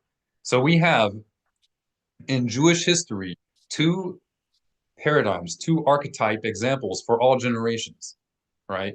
Which are already explicit in the text of the Torah, but in case that wasn't enough, we have the example of Hanukkah, the Jewish people's right and obligation to rise up against those who are oppressing us, who are murdering us, who are forbidding us to fulfill our covenant with God, and to defeat them, even though God did not do a supernatural miracle, right? He did the miracle of the oil in the lamp, according to that tradition, after we rose up proactively in the land of Israel. So we have that one example of Jews asserting, quote unquote, Zionism, the right and obligation to be independent in their historical homeland when they're already in the homeland. That's Hanukkah. And we have a parallel to that, the right and the duty, the obligation for the Jewish people to rise up and defend themselves against those who want to murder them, right? Even with us proactively killing the enemies who want to kill us, even when we are not in our homeland, even when we are in exile. We have this in the book of Esther, and we celebrate this. This is not something to be ashamed of. We should be proud of this because the God of Israel and the faith and the religion of Israel is rational. It is a rational religion. All those who deny this, all those who are ashamed of your duty to defend yourselves, they should be ashamed. They are the ones who should be laughed at. They are the ones that we should not want to associate with. It is shameful. Their God is irrationality. Their God is the oppressors whose feet they are kissing, among other things. They have elevated the enemies of God to the place of God and His Torah. That is not Torah Judaism. I don't care how much they want to call it religious Zionist. I'm sorry, I don't care how much they want to call it religious anti-Zionism. That is not, it may be religious, but it is not Torah anti-Zionism. There is no such thing as Torah Judaism, which is against Jews defending themselves and Jews returning to the land of Israel, whether returning to the land of Israel keeping Torah, or whether returning to the land of Israel even if they are not keeping Torah, but because they need to do so as a necessity to save their lives. And we see this even in the book of Ezekiel in the Bible, that God will return the people of Israel to the land of Israel, even in a case where they are not yet at their ideal state of Torah observance.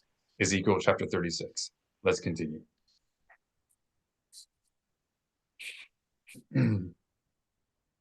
Okay. Did we continue? Did we finish halakha number 6? I think so.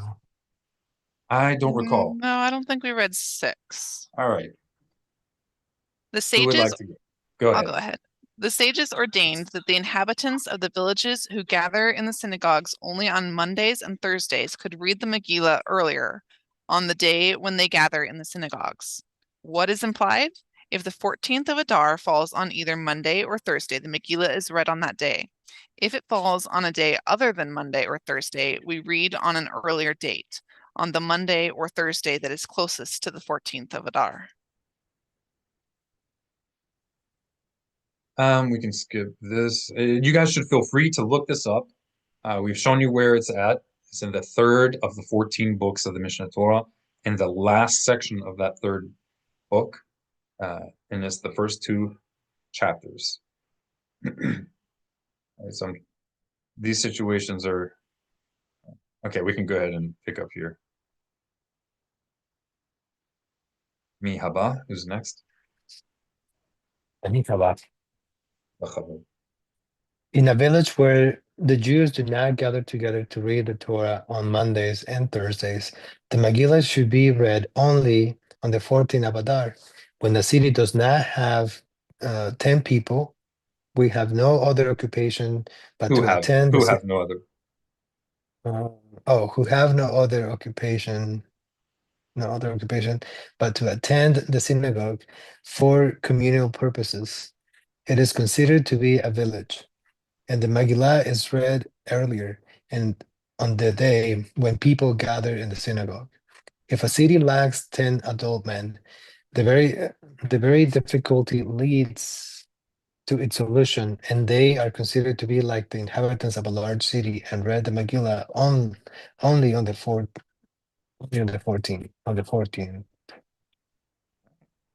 Halakha haba. When does the above leniency that it is able to read the Megillah earlier on the day people gather in the synagogue apply?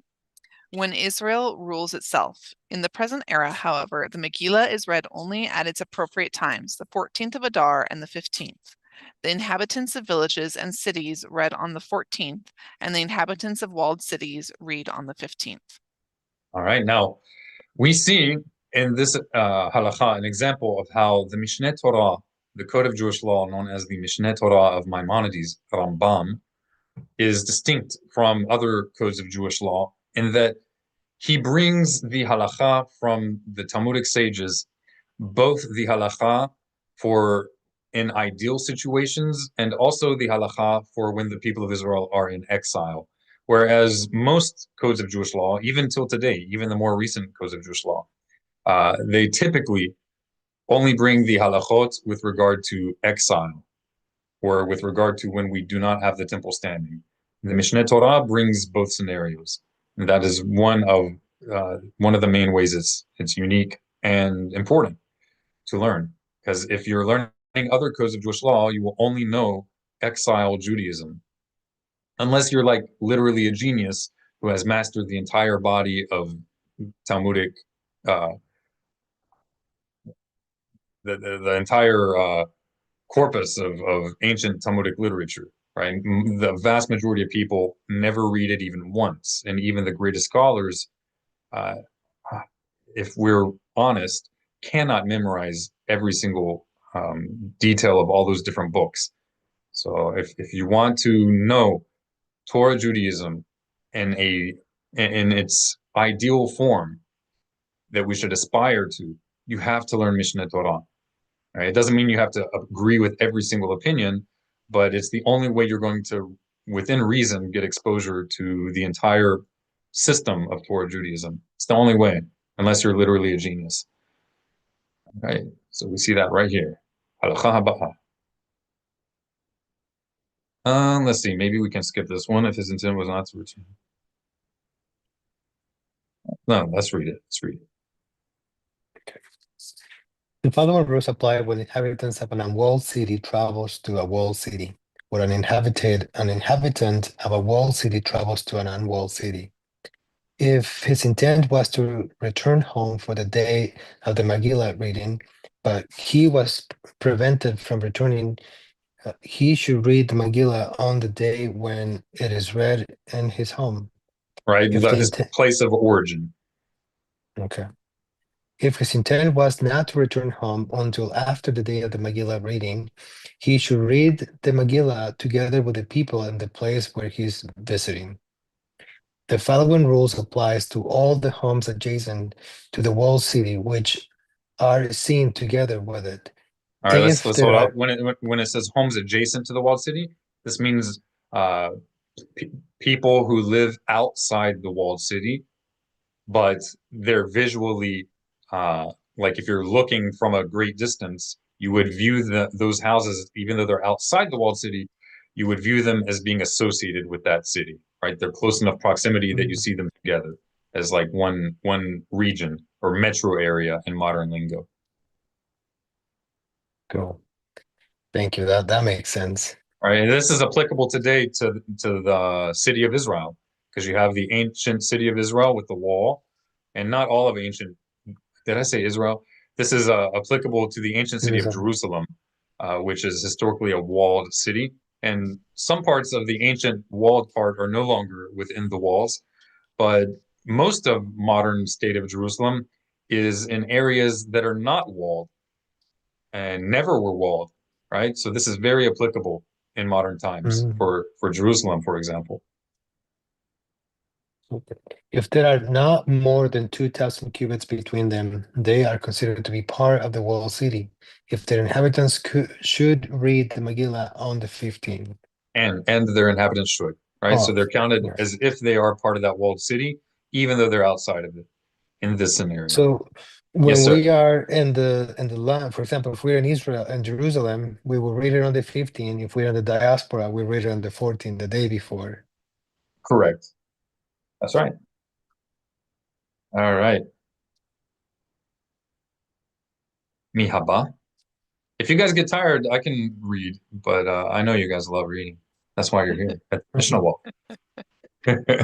And when a doubt exists and it is unknown whether a city had been surrounded by a wall at the time of Joshua ben Nun, or whether it would afterwards, its inhabitants should read the Megillah on the day and the night of both the 14th and the 15th of Adar.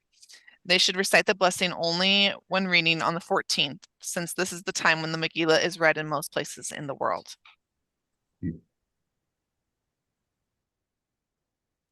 When the Megillah is read in the first month of Adar and afterwards the court proclaim a leap year, the Megillah should be read again in the second month of Adar as it is appropriate time, at its appropriate time. All right.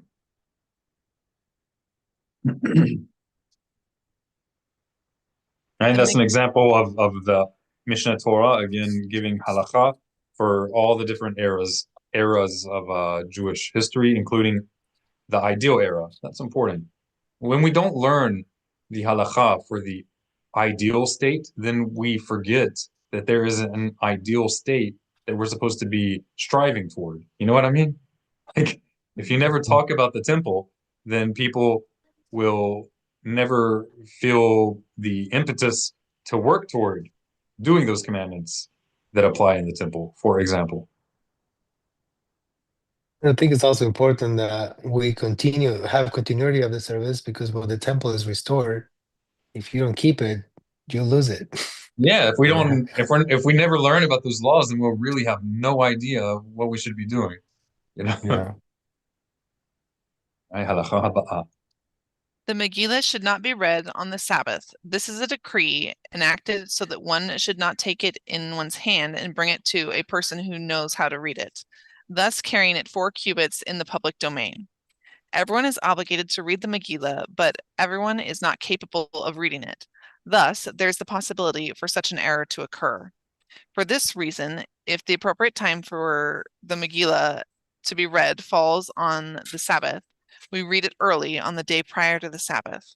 We discuss the laws of Purim on the Sabbath to commemorate the fact that it is Purim. All right. Now, this decree, there's a question about when it occurred, and there's also some questions about, and this is not the mainstream practice, to be clear, in the Orthodox Jewish world, but there is a question of whether this would apply in an area where the issue of carrying is not an issue, right? So would a decree that was issued to prevent people from doing a certain violation, would that decree apply even in a place where the violation is not possible to occur? And so I would say it would not apply in that place. That's not what the decreers of the decree had in mind. But in mainstream Orthodoxy, they tend to paint everything with a broad stroke. So that's the mainstream practice, just that everyone knows. Let's see, hold on a second. Let's skip. Okay, here we go. Well, we only have one more. We might as well. Go ahead. And I think this one actually applies this year, so. Yeah, good deal, yes. What is implied? When the 14th of Adar falls on the Sabbath, the inhabitants of unwalled cities should read the Megillah earlier on Friday. The inhabitants of the walled city should read at their appropriate time on Sunday. When the 15th falls on the Sabbath, the inhabitants of a walled city read the Megillah earlier on Friday, the 14th, and the inhabitants of the unwalled cities also read it that day, for this is the appropriate time for them to read it. Thus, in such an instance, everyone reads on the 14th. Right. Now, the discussion, all these references to walled and unwalled cities, one might think, like, what is the whole deal? Why does it keep talking about this? Like, you don't really see cities that are walled. So it's just an indication of the historical realities that people nowadays are trying to read Jewish text through the lens of modern Western society, especially. It is just exposing the limitations of that perspective unless you're willing to inform yourself of historical realities. So historically, most major cities were walled. That was a practical necessity for defense because they didn't have advanced military capabilities of like striking missiles and rockets from a great distance to protect their countries and so forth. So forts and walled cities were commonplace. And that's why there are constant references to it. Chapter 2, And now we're getting... Go ahead. That also served as city limits, right? Where you couldn't, you were freely able to move around within the city, but not outside the city, because that would be like it was more risky. Yeah. Some people did live outside of cities, but it was a greater risk. The city was the safer place. There were less bandits, less wild animals.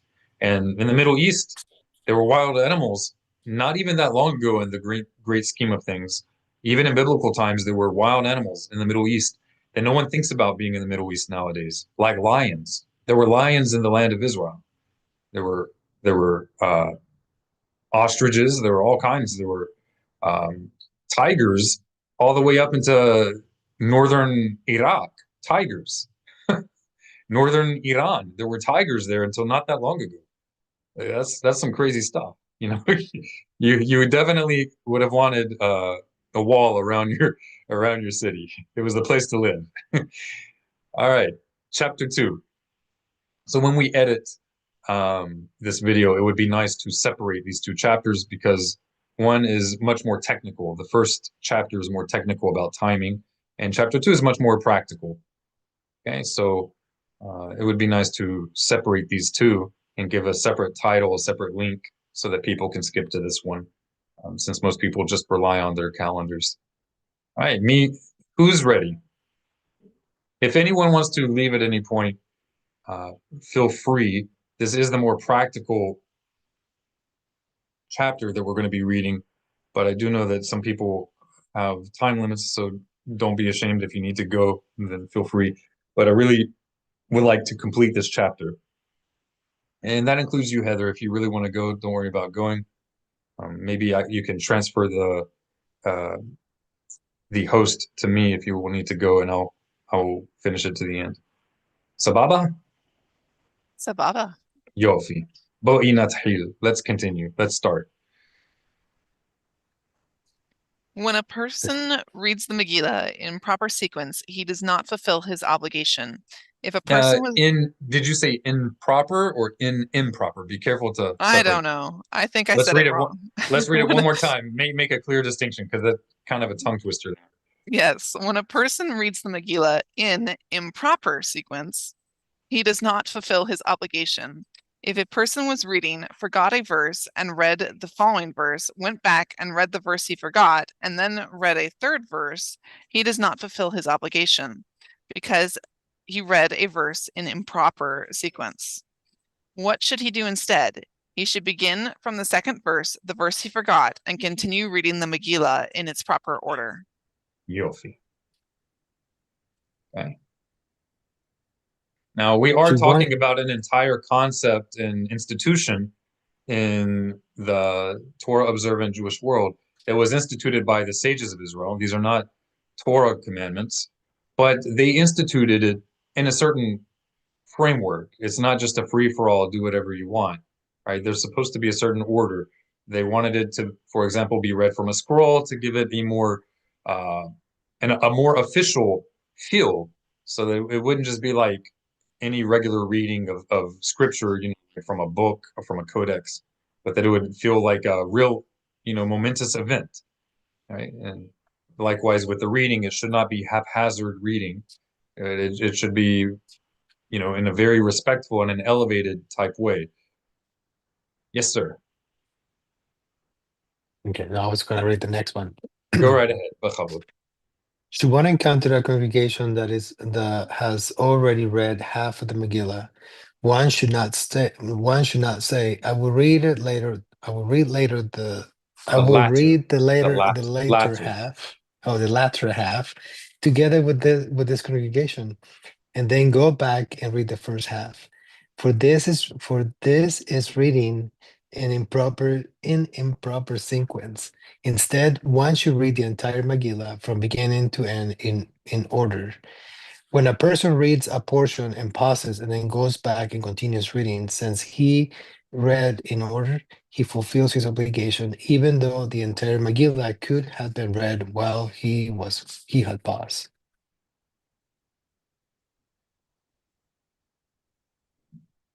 Do we have any of our other members who are with us who would like to read? Miley or Robert?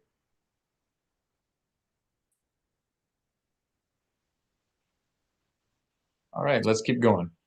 I'll start reading because to give you guys a break. You've been reading a lot. All right, halakha number 3 of chapter 2. A person who reads the Megillah by heart does not fulfill his obligation. A person who speaks a language other than Hebrew and hears the Megillah read in Hebrew, written in the Holy Script, fulfills his obligation, even though he does not understand what is being read. All right, and this is on the condition that he's listening. This is because it's also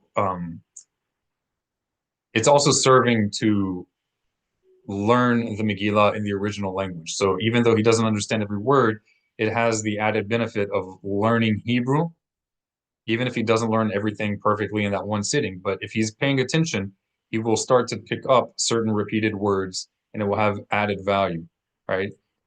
Similarly, if the Megillah was written in Greek, a person who hears it, even though one speaks Hebrew, fulfills his obligation, although he does not understand what is being read. This is something that later commentators talk about a lot, and this is because the sages of the people of Israel permitted even Torah scrolls to be written in Greek. This was because there was an authorized version of the Torah in Greek. But nowadays, it's a question of whether or not this would work, because we as a people did not preserve those texts. They did used to exist, but they no longer exist as preserved by the Jewish people. And the Greek scriptures of the Jewish Bible as they exist now have been in the hands of the enemies of Israel for millennia. So it is certainly questionable whether that would work nowadays. Perhaps it may, but it's questionable. Even the Book of Esther has an extra chapter, if I remember correctly.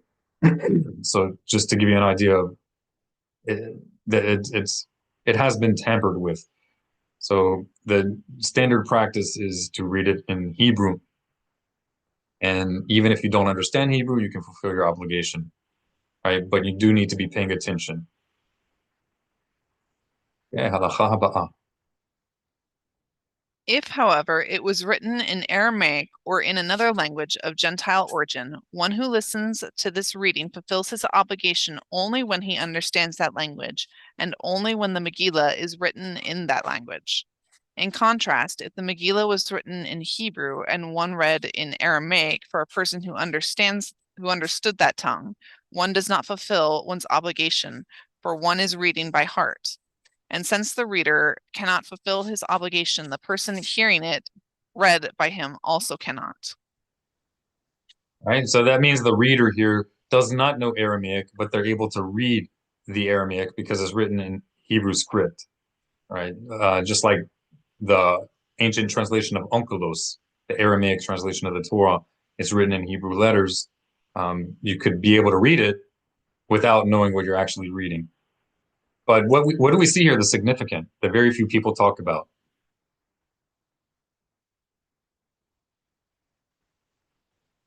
There's something significant here. That you can read it in another Gentile language if you understand that language. Yeah, that's right. So you could read it in English if that's the language that you understand. Correct. You want it to be an accurate translation, but yes. Mm-hmm.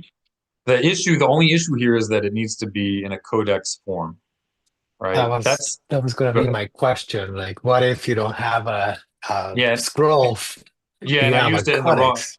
Yeah, I also used the wrong term. Not code. It needs to be in a scroll form, not a codex form, right?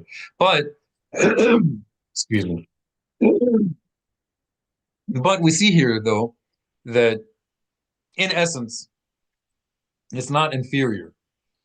In essence, and you're certainly not quote unquote sinning if you don't have a scroll on hand. You should prioritize having a scroll. Even it's better to have the scroll in your native language, not Hebrew, but it be in a scroll form than to just read it from a regular book. But it's not as if reading it in a translation has no value. Heaven forbid. That's completely irrational. If you don't have a scroll in Hebrew or in your native language, of course, there's value to read it, even in a regular book form in your native language, than to not do anything at all, right? So let's not use that as an excuse to not read it just because we don't have a scroll. What if the scroll is produced by someone who's in a different religion? Yeah, that's a problem. Okay. I figured it was, but I thought I'd Yeah. ask because I have seen those available. Yeah. However, if this is an if, and these ifs are legitimate because if it's a kosher scroll, it is going to cost more. Let's say it's truly beyond your means, but you can afford the unkosher scroll, you can still buy it. You can still use it. You know, it's useful. The printed books, they're not printed usually by the most devout of Jews. It's just a printer. Probably just some random person hit a button on the printer to start printing it. So anything within reason is better than nothing. But we should not use it as a crutch to say, I'm not going to try to get my hands on the proper form if possible. And if you live in a community, this is much less of an issue because synagogues will usually have a kosher scroll. But for many people, and I believe with time, more and more people will not have immediate access. So they should know that it's something is better than nothing, right? If you have to choose between a regular Bible form of the book of Esther or a handwritten form in English, but it's kind of in a scroll form, that's better than just a Bible form. Why? Because it's giving it even though it's not quote unquote kosher, if you could get the kosher form, you should give that priority and get the kosher form. But if it's out of your means, it's too expensive, it's better to get the one that's not written by a monotheist even. And probably they didn't handwrite it anyway. It's probably just printed a scroll form in English. But it's better to read it from a scroll form in English than just from a book. Why? Why is that preferred? Because it gives an air of dignity to the reading. It makes it more special, right? It's more celebratory. It's more significant. It gives more awe to the occasion. And it's closer to what we're supposed to be doing, even if it's still falling short. We should do the best we can. All right.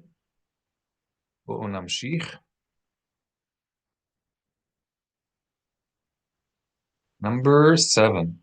Mihaba. A person who was reading the Megillah without the desired intent does not fulfill his obligation. What is implied? That he was writing a Megillah, explaining it or checking it. If he had the intent to fulfill his obligation with this reading, his obligation is fulfilled. If he did not have this intent, he did not fulfill his obligation. Should one read while dozing off, he fulfilled his obligation since he is not sound asleep. And Wow. what it means is, how is he writing Megillah and reading it, but reading it without intent to fulfill the obligation? Because he's reading it as he's writing just to make sure he didn't make a mistake. Right? So if he's reading the Megillah as he's writing it on Purim, so yes, he's reading it, but he's not reading it with intent to fulfill the obligation. If he does have that intent, then it works, even if he's just writing it. These are halachot that very few people actually learn, sadly. Imagine you could be writing your own scroll of the Megillah in your native language. How do you know that the translation is correct? Well, you need to ask a scholar if this translation is good or not. No translation is perfect, of course, but some translations are certainly superior to others. Yeah. All right. Halakha ba'a. When does the statement that a person can fulfill his obligation by reading when writing a Megillah, a copy, apply? When he intends to fulfill his obligation to read it by reading from the scroll which he is copying. If, however, he intends to fulfill his obligation by reading the scroll that he is writing at present, he does not fulfill his obligation. Okay, I missed. Let me read this again. When does the statement that a person can fulfill his obligation by reading when writing a Megillah apply? When he intends to fulfill his obligation to read it by reading from the scroll which he is copying. If, however, he intends to fulfill his obligation by reading the scroll that he is writing at present, he does not fulfill his obligation, for one can fulfill one's obligation only by reading from a scroll that was completely written at the time of the reading. That seems a little contradictory. I don't want to take too much time on it, but I'm going to guess. I see. No, I see. Okay. So yes, when he's writing a Megillah from scratch, right? He still has a completed form of the Megillah, the Book of Esther, right next to him. So he's copying from one from the other. He's not writing it by memory. He's writing it with two separate scrolls. One scroll is blank, and he's in the process of writing it. The other scroll is not blank; it's completely complete, right? So he can fulfill his obligation as he's writing, on the condition that he has this intent as he's looking at the complete text of the scroll, the completed text that he's copying from. He cannot fulfill his obligation by reading from the scroll that is still in the process of being written. You guys understand that? Makes sense? If not, let's keep going because it's an unusual scenario. It makes sense to me. Okay, Yofi. A person who errs while reading the Megillah and reads in an inexact manner fulfills his obligation, for we are not required to read in a precise manner. A person fulfills his obligation whether he reads it standing or sitting. This applies even when reading for a congregation. Nevertheless, at the outset, out of respect for the congregation, one should not read for the congregation while sitting. All right, this is an example of lechatahila and b'di'avad. Who can remind us what that means? What is lechatahila and what is b'di'avad? These are two terms that we do need to learn. I'm writing it in the. Go ahead. Ideal and not ideal, correct? Correct. So lechatahila means the proper way of doing something. Okay, the way you should be doing it, and something the way that it would be done from the outset. That's lechatahila. Tahila means beginning, so suitable for the way you would do it from the outset, from the beginning. That is the proper way. You can copy the word, the transliteration from the chat box. Lechatahila. And if somebody wants to copy and paste it to Facebook, if they're able to, they can do that. And then b'di'avad. B'di'avad is after the fact. After the fact. After something is already done, even though it's not the proper way, it still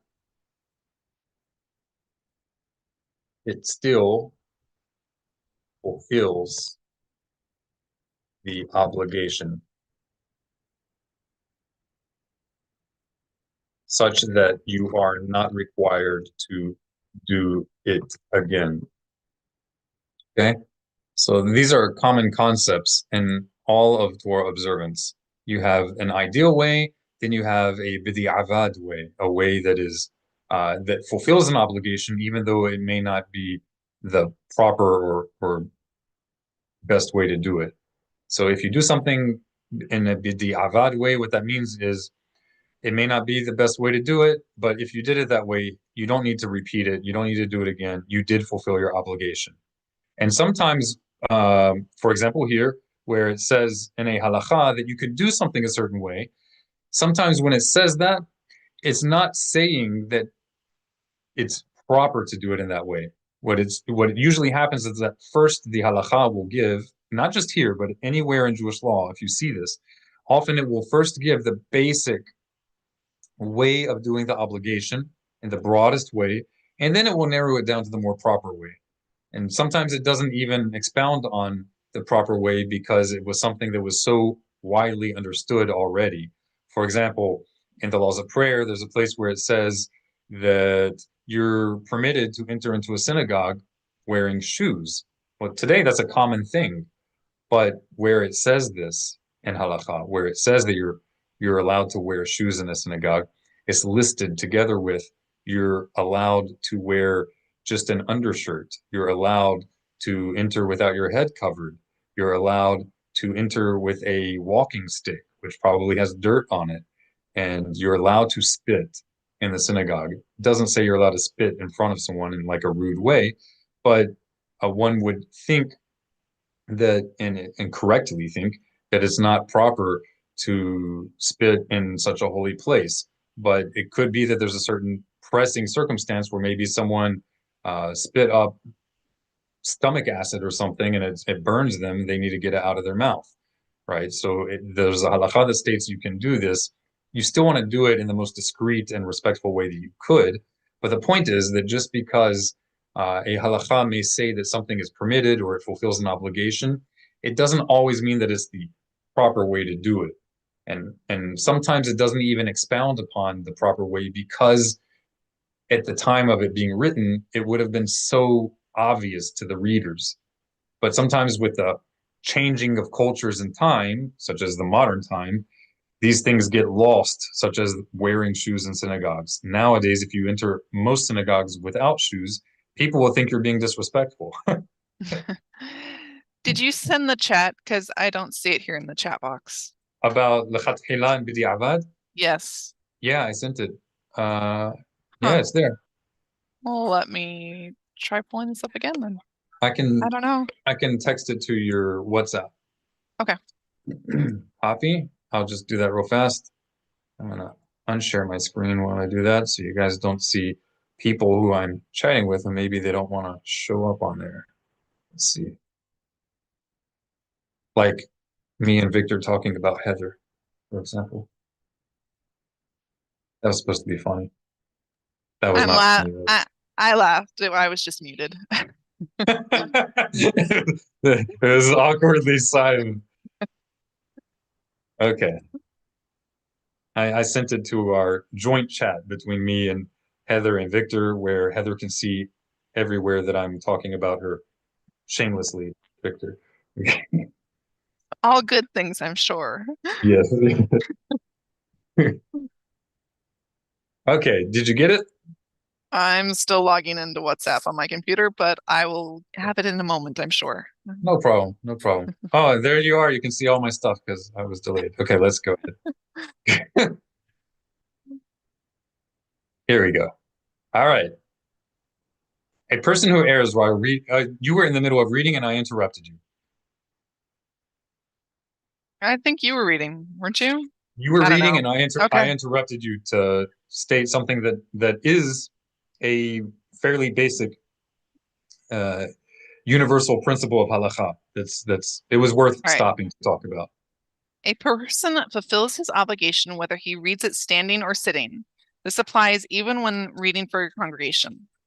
Nevertheless, at the outset, out of respect for the congregation, one should not read for the congregation while sitting. If 2 and even if 10 people read the Megillah in unison, both the readers and those who listen to the readers fulfill their obligation. An adult and a child can read the Megillah together, even for the community. All right. Of course, the child can read it with the community, but that's on the condition that an adult is reading together with them, right? Because if it's only the child's not yet obligated if they're under bar mitzvah or bat mitzvah, right? That means a woman can read the Megillah as well, and the listeners fulfill their obligation, even if that's not the mainstream practice in the Orthodox world. That is the historical, classical understanding. All right. My turn. Ani haba. We should not read. We should not read the Megillah for a congregation from a scroll that contains the other sacred writings. Should one read for the congregation from such a scroll, no one fulfills their obligation unless the portion of parchment on which it is written are larger or smaller than those of the remainder for the scroll, so that it will be distinct. An individual reading for himself, by contrast, may read from such a scroll, even though the portion contains the Megillah is not larger or smaller than the remainder of the scroll, and thus fulfill his obligation. All right, so we That's see, interesting. yeah, we see here that although this is not the standard practice, and I'm not telling people to do this, especially if they can avoid it, but it could be that some of the things we've read up to this point are on the assumption that one is reading for a community or in a community, and that is the proper way, lechat tehillah, right? That is what is lechat tehillah. That's what's proper. But that's not to say that there's absolutely no other way to do something in more pressing situations, bidi avad. And who can tell us what bidi avad is? Please say the word for practice.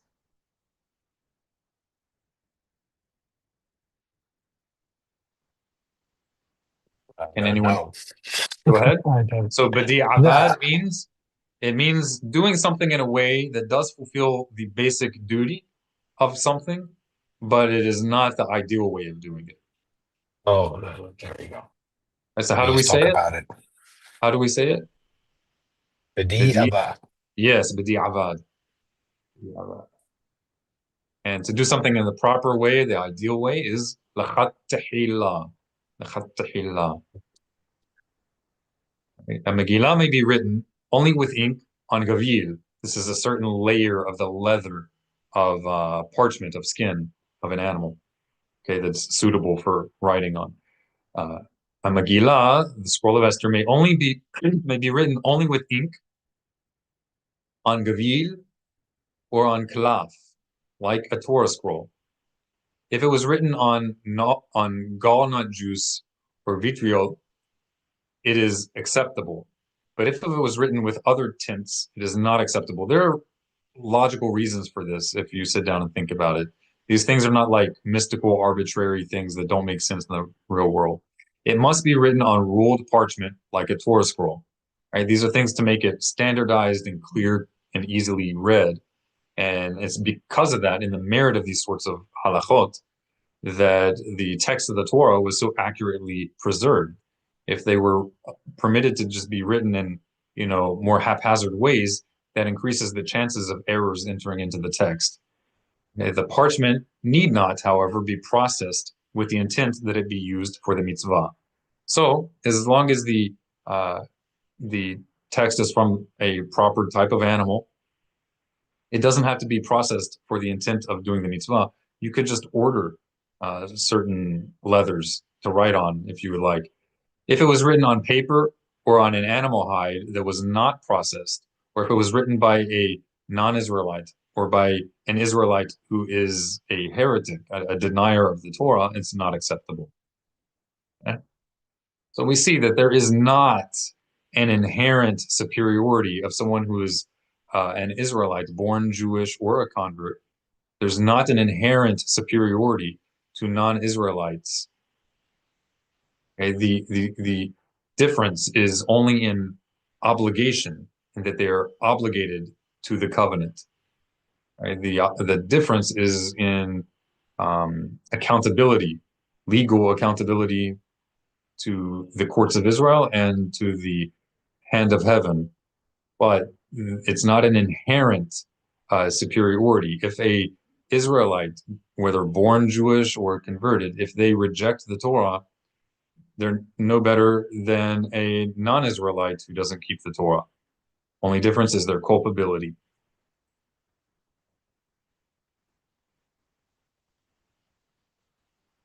All right, halakha haba'ah.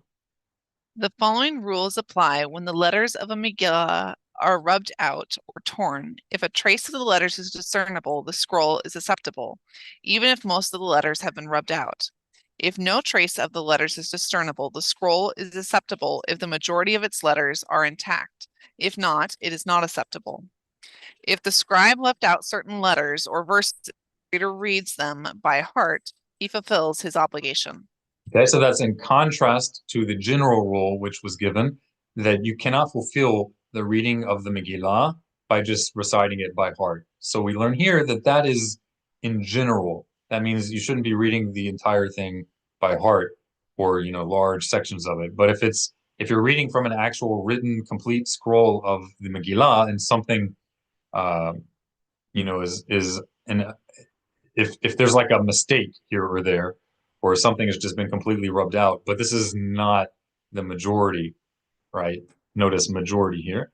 Then you can fulfill by doing it by heart. Right? Halakha haba'ah. Megillah must be sewn together, as in all the parchment in which it is written must be joined as a single scroll, and it should be sewn only with an animal sinews, as a Torah scroll is. If it is sewn with the other thread, it is unacceptable. It is not necessary, however, to sew the entire length of the parchment with an animal sinew, as a Torah scroll is sewn. As long as one sews 3 stitches at the end of the parchment, 3 stitches in the middle, and 3 stitches at the end, it is acceptable. This leniency is taken because the Megillah is referred as an epistle. All right, an Esther epistle means 9:29. all right, so an epistle means a letter, right? It was originally written as, or refers to itself rather, as a letter. So to have a kosher Megillah, it has to be animal skin then, it can be paper? Correct. But what I keep emphasizing, and I don't mean this in order to lessen the importance of reading from an actual kosher scroll, but if a person really is not able to have access to an actual scroll, of course it's better to read from paper than not from a scroll, right? Of course. But l'chatahila, not just l'chatahila, the real duty is to read it from a scroll, right? But if you don't have that, it's better to read it from a regular Bible even, or even from a computer screen than to not read it at all. And we also learned that you can write it yourself in your own language, but it should be on a scroll. This is not a scroll like a Torah scroll. A Torah scroll is rolled from both sides inward, whereas a Megillah is a type of scroll that's like a letter. It's only rolled from one end. That's the difference between the word Megillah and the word Sefer. Right, we're nearing the end. The reader should read the names of Haman's 10 sons and the word which follows, Aseret, Yeah, Aseret, yeah. in one breath to show the entire people that they were all hung and slain together.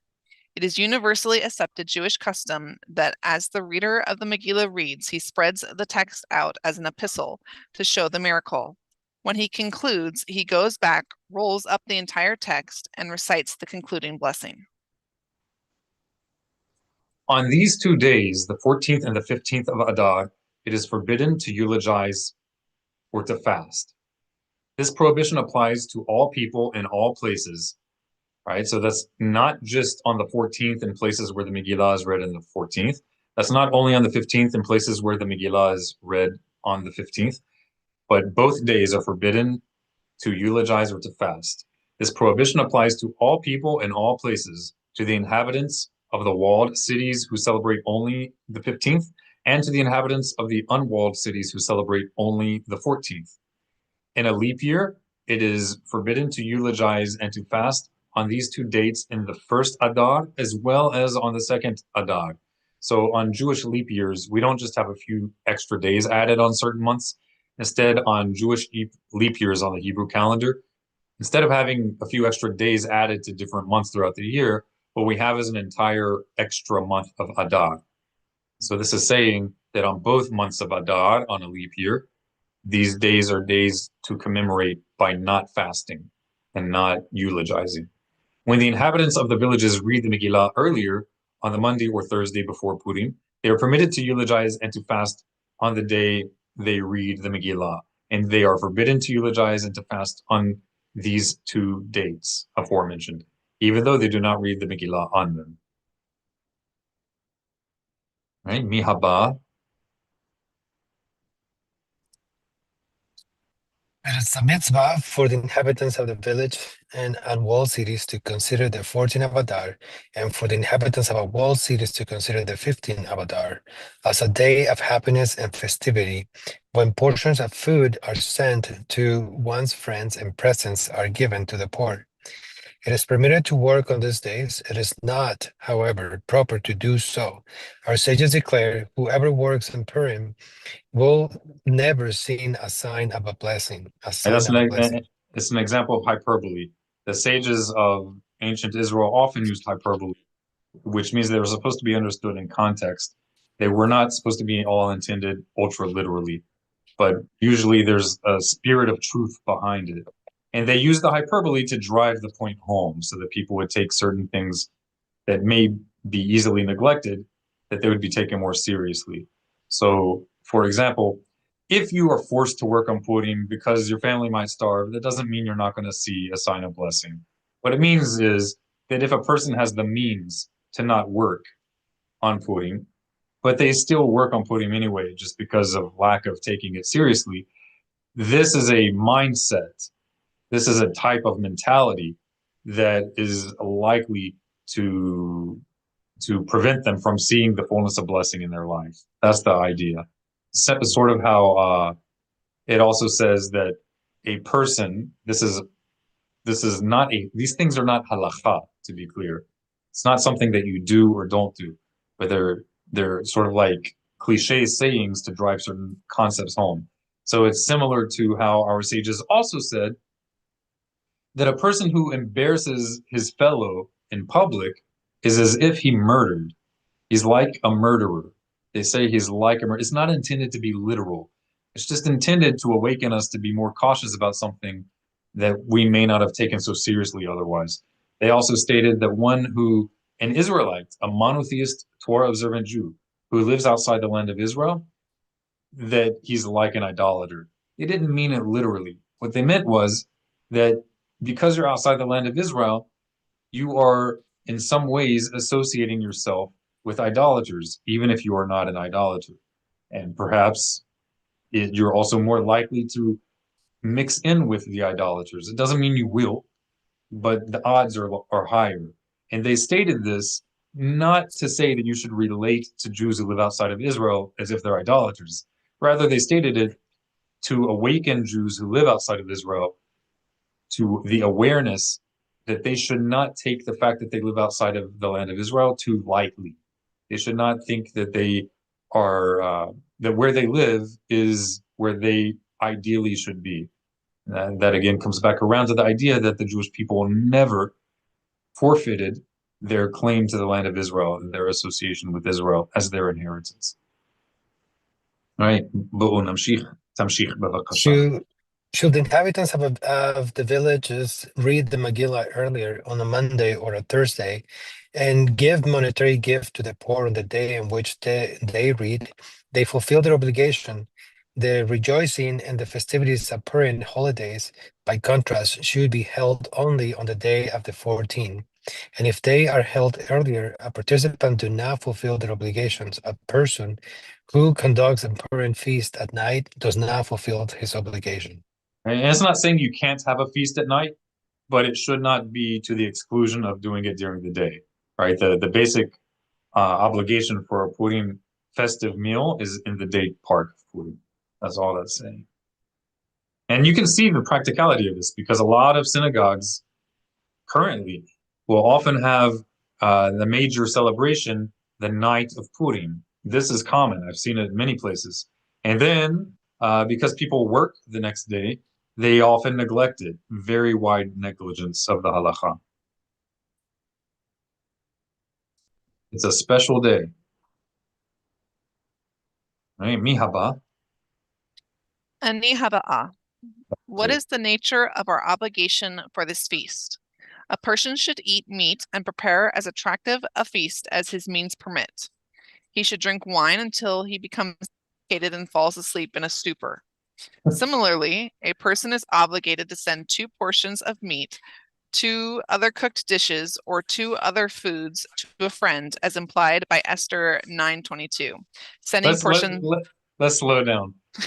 Needless to say, because it has become so widely accepted and even, let's say, a nostalgic and cherished quote unquote mitzvah, quote unquote duty to get ridiculously drunk, this has influenced a lot of people's translations of certain key passages.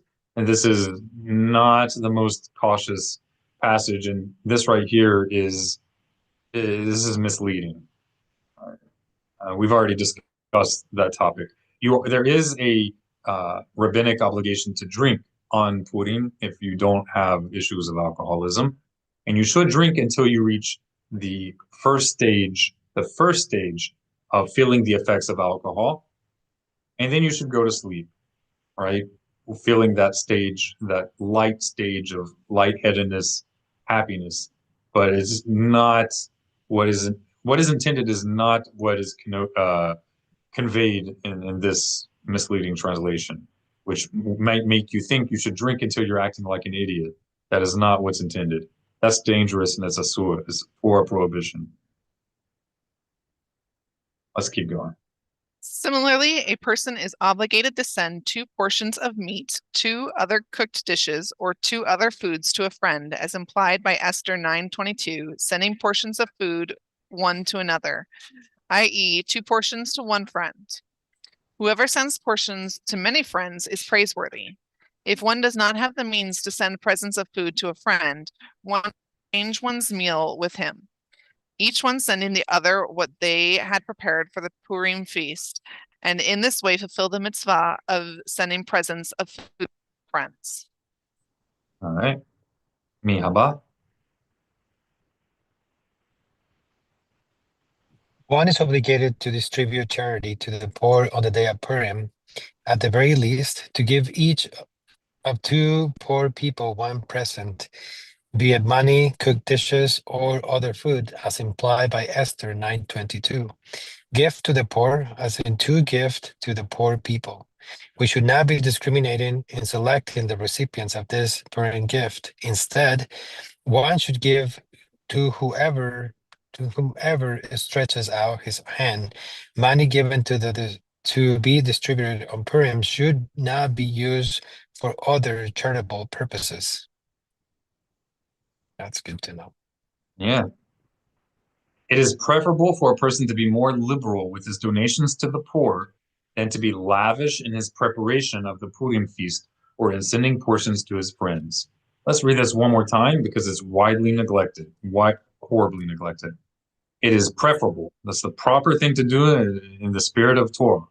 It is the proper thing. It's preferable that a person will be more liberal, will be more generous with his donations to the poor than to be lavish in his preparation for the Purim feast or in sending portions to his friends.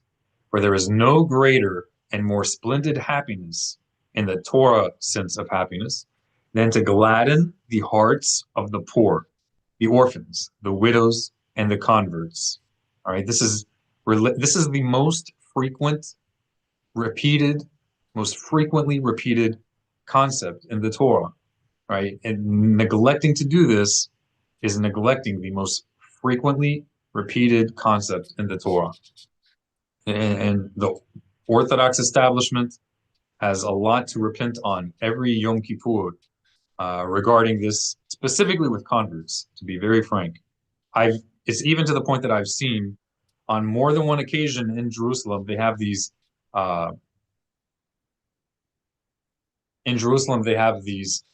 neighborhoods of ultra-Orthodox, Haredi, Black Hat communities where they don't, of course, they don't have TVs, and I'm not criticizing that specifically. I think it's a great thing. I'm not against TVs per se, but if we're going to give up something, that's one of the things it would be good to give up. So they typically don't have TVs, and the ultra-Orthodox establishment, as a rule, they don't have TVs in their homes, at least. And the computers is kind of creeping into the Orthodox world. It's more accepted than TVs, to be frank, but with certain limits, like they should be in a public part of the house, things like that. They have certain internet providers that filter the internet. So but typically they don't have TVs. They're not watching the news readily. And it may even be most, I don't know the exact statistics, but I would suspect most ultra-Orthodox black hat type Jewish communities don't even have computers in their houses.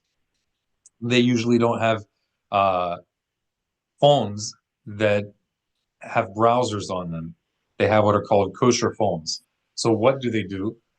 In these very, very insular ultra-Orthodox communities, so-called, they will they'll have lots of boards, in some places even where it's not dedicated to this, they'll have boards and places in their neighborhoods where people just post. It's like people used to do all over the place, but magnified by 100, where they don't just have a community bulletin board, but like there's tons of them everywhere. If you've gone to these communities in Jerusalem, you'll see them. There's all over the place these posters, and this is their media. That is their media. Some of them don't even listen to radios. That's not the majority, but some of them even forbid listening to radios. So that is all that they have for some of these communities. So what you see is on these boards, sometimes you'll see at certain times of the year quotations of the most frequently repeated principle in the Torah, that you should take care of the orphans, the widows, and the converts. But what? I can't tell you. You know, it's horrible to say, but I have seen on more than one occasion these posters quoting that biblical concept, and something is suspiciously missing. Either you will see that they mention the orphans and the widows and the orphans, the widows, and who else did they say? They don't mention the converts. Or I've seen this. It's ridiculous. I've seen them quote, basically verbatim, quoting the biblical command to be kind and care for the orphans, the widows, and then the Kollel students, or the yeshiva students, or the Talmidei Hachamim, the scholars, completely erased. It's like converts don't exist. You know, like what the heck is this? It's horrible. It's a real problem in the establishment of especially the ultra-Orthodox Jewish community, among a handful of other Torah commandments that are in practice truly mevatlim. They're nullifying Torah commandments. That's removing from the Torah. It's a Torah violation. So we see this is not like a modernist revisionism of classical Torah Judaism. No. Can you guys see my screen? No, I have to share it again. Can you guys see me, or have I lost you? We can still see you. Okay. I can now see your screen. Okay. So we see here in this halakha, the code of classical Jewish legal texts, the Rambam's code of Talmudic law, written about 800 years ago. I think it's really like 810 years ago currently, roughly. That converts are listed, and he doesn't have to list it. It's already in the Torah again and again, the most repeated commandment. Right? This is not a kind of modernist revision of Torah Judaism. This is classical Torah Judaism. Those who stray from it, who erase it from their communities, are erasing one of the 613 commandments. You can keep all the commandments of the Torah, but if you have erased one, you have nullified the covenant between God and Israel. Right? Not perfectly doing a commandment is not the same as nullifying a commandment. You nullify a commandment when you deny its existence, whether in your behavior or in your speech, you act like it doesn't exist. All the more so when it's the most repeated commandment of the Torah. There are even certain, this is not the mainstream in the Orthodox world, but there are even certain synagogues where they will not even give a convert an aliyah to the Torah. And some of them are so shameless in it that they even have a plaque at the entrance to the synagogue where it's written officially, converts are not given honors in this synagogue. Now that there's only, I'm only aware of a few synagogues that do that. There may be some others, but it's shameless, that they would call themselves Orthodox. All Orthodox communities and leaders should be ostracizing any quote unquote so-called Orthodox synagogue that refuses to give normal community honors to converts, the same way that they would deny the orthodoxy of a synagogue that they don't have a separation of men and women in the synagogue. Now tell me, which one is a explicit Torah commandment? The separation of the sexes, or having a physical barrier separating them? Or the commandment to love the convert? Which one is a Torah commandment? It's unacceptable. All right, one who brings happiness to the hearts of these unfortunate individuals. And why are they unfortunate? Because they are usually neglected and mistreated. Usually they're not given priority. They often have less of a voice in the community, right? And this is certainly true today, even of converts, even if they are wealthy converts. Why? Because even if a convert has a widely recognized conversion, people are not denying that they legitimately converted. But if they get mistreated, especially if it's a mistreatment by someone in leadership, they're often afraid to speak up because of the potential social consequences, such as their children being in a local Jewish school. Maybe that the leader of the community will not accept their child for the next year, or will not extend to them a grant that is often given in Jewish schools. Maybe they will refuse to give them a grant to have their kids in the Jewish school.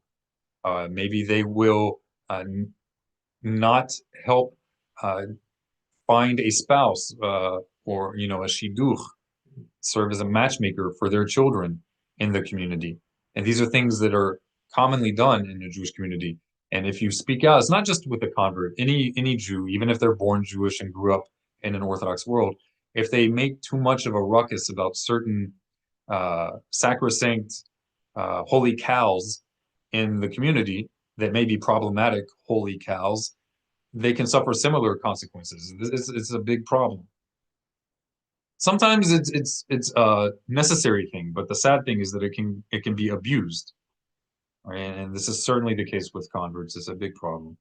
One who brings happiness to the hearts of these unfortunate individuals resembles the divine presence. There is no greater miswah than to walk in the ways of God. That is one of the broadest of the commandments that encapsulates the entire system of Torah. To walk in God's ways, that is to align ourselves with his character, so that you are an embodiment, so to speak, of the divine presence. Okay, that does not mean, heaven forbid, that you are God, should be worshipped or prayed to. But when we walk in his ways, we embody his character, so that it's as if you are the divine presence. And one who gladdens the hearts of these mistreated is falling in that path, falling in the paths of Torah, right? Of embodying the essence of God's presence, right? Which is, and this is, God's presence is not a physical thing. So all this is figure of speech. It's needless to say, but sometimes it's needed to be said, right? Which Isaiah chapter 57, verse 15 describes as having the tendency to revive the spirit of the lowly and to revive those with broken hearts. If you go back and read this, you will see that this is the quote unquote spirit of the Messiah.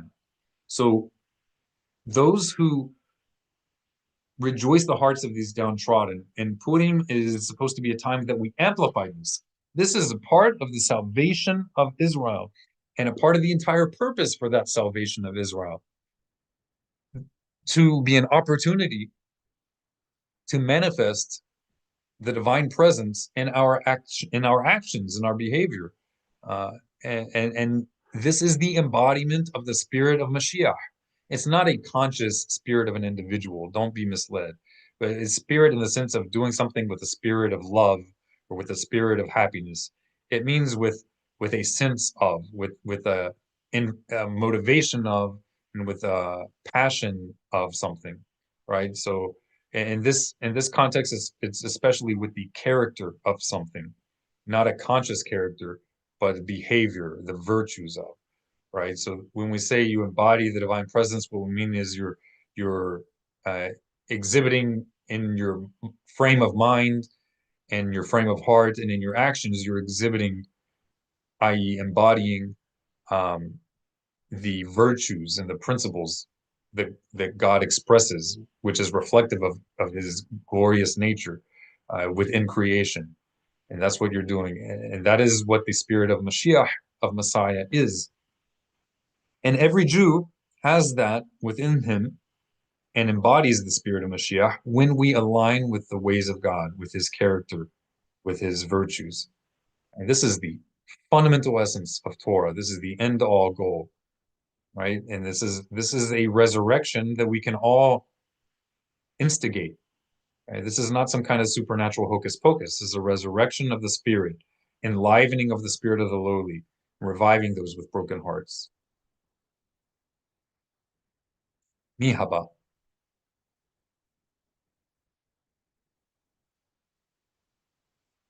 I put you guys to sleep. Oy vavoy. You may be on mute. Any Go ahead. all the books of the prophets and all of the holy writings will be nullified in the Messianic era, with the exception of the book of Esther. It will continue to exist, as will the 5 books of the Torah and the halachot of the oral law, which will never be nullified. Although all memories of the difficulties endured by our people will be nullified, as Isaiah 65:16, for the former difficulties will be forgotten, for they will be hidden from my eye. The celebration of the days of Purim will not be nullified, as Esther 9:28 states, and these days of Purim will not pass from among the Jews, nor will the remembrance cease from their seed. Right. I mean, you see, after the Rambam quoted this passage from Isaiah, which he applied to all of us who will walk in the character of the ways of God, you can see kind of like as he wrote this, it brought to his mind the Messianic era. It's kind of neat to see. But what did we see? So we've concluded the laws of Purim and reading the book of Esther from the source text of the Mishneh Torah, code of Jewish law, right? What have we not seen here? That's the end of it. Right? We didn't see the costumes, right? So that was not even a known practice in the normative Middle Eastern Jewish community until just the last 100 years.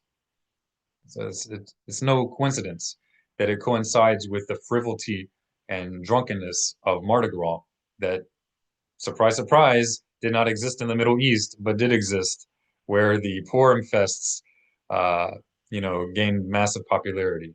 So enjoy the drinking, enjoy the costume parties, but let it not overshadow and take the limelight away from the main point and the main beauty and the main honor and glory and splendor and pride that is Purim, right? And that is, and ourselves embodying the messianic spirit, the spirit of Mashiach, which is not there is a human or humans who will be a Mashiach, a Messiah. But the quote unquote spirit of Mashiach is not a conscious entity, specific disembodied person who comes down out of the sky in Torah tradition. The spirit of Mashiach is the spirit of the character of God manifested in a person. And the more it manifests in a person, this is in accordance with the extent to which we align our character and our thoughts and our actions with God's character. The more we do so, the more we manifest the spirit of Mashiach. So even if you are not a son of David, even if you're not a son of Aaron, such that you would be an anointed priest in the temple, but you are still fulfilling a similar duty and a similar role, significant role, regardless of your ancestry, if you're walking in God's paths in the way that we just read, caring for the poor and the brokenhearted. And so even if you may not fulfill all those messianic prophecies of gathering all the exiles and so forth, but the more of us who walk in that path, who embody the spirit of Mashiach, the messianic spirit, which is the spirit of God, right? It doesn't mean Messiah is God, but what is the Spirit of God? It is the character of God expressed in creation, right? By definition, it is not God, but it's the expression of God's character in creation.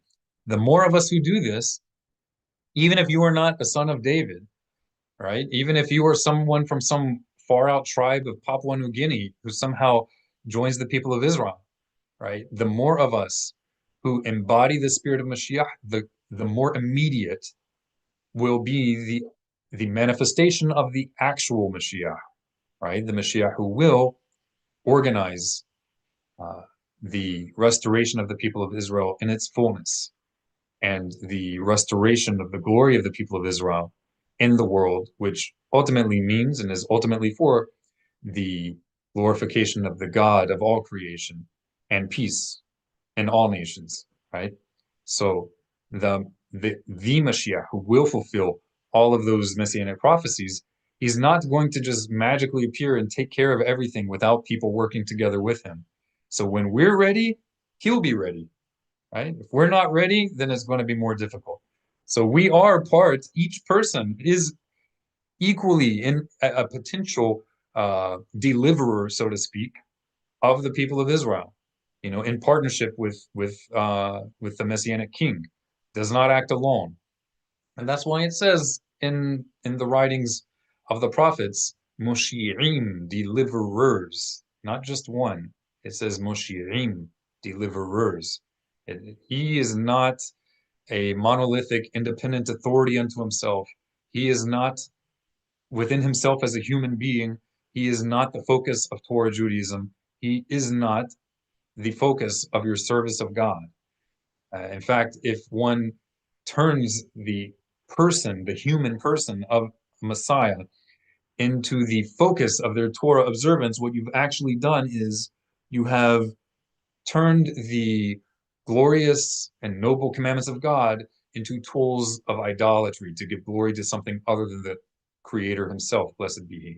So yes, a true Messiah, and indeed each individual who serves the Creator of the universe does embody, figuratively speaking, the Spirit of God.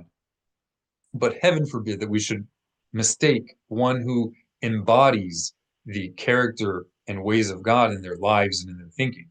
Heaven forbid we should mistake they themselves for God himself, right? That's just as blasphemous as mistaking praying toward the temple in Jerusalem for thinking that the temple itself is God himself, right? It's for that reason that God allowed the temple to be destroyed.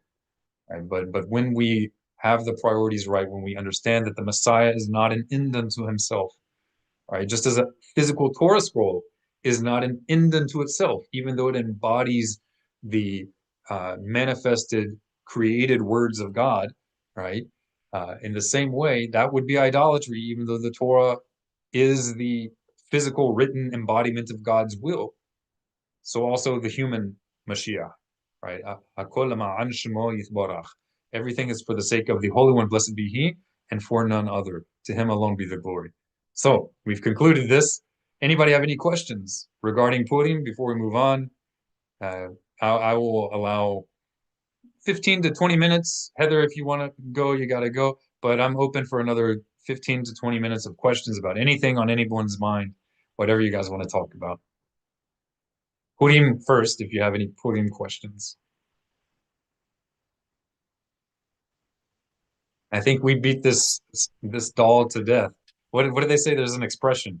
I think we With the dead horse. yeah. I think we covered just about every area. Yeah, no, I think with Purim, it's clear. For me, I'm excited for it. I think I know more. I feel more prepared this time All than right, you before. have gone through with us all of the codified laws of Purim. This does not include all the various nuanced customs that developed in different communities. Certainly, there are many customs we did not mention, but focusing on learning all these different customs, which have value, right? Some of them more value than others, but focusing on all these different customs before getting a bedrock understanding of the basic obligations per our ancient sages is a sure and fast way to never grasp the entire system of Torah. Right? That is missing the forest for the trees. So yes, we did not cover all the customs of different communities. There's more to learn about your local community practices, but we have learned everything that there is to learn of the basic duties, the universal halachot, the national halakha of the people of Israel regarding Purim. So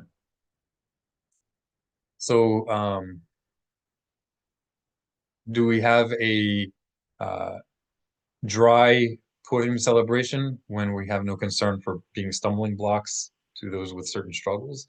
Or is it a fruity old time? No, it's not a good plan. You guys have to forget. I obviously English is my first language, but I was outside of the US for a long time. And there's like all these puns that I like vaguely remember, but they just never come out right. It's horrible.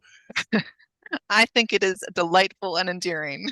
Some people have a greater ability to recall things like expressions and such, but now I find myself where my Hebrew is not, it's not on the native level for all like uh you know slang and everything in modern Hebrew. I know all of the common slang, but like I don't use all of them, and there's probably some things in certain populations in Israel that I don't know their slang, but still it's kind of like I find myself not at native level in some ways. I mean, I have native English, but there are certain expressions, that like I know that there's something there, and it's just like I'm lacking now. I'm lacking both languages.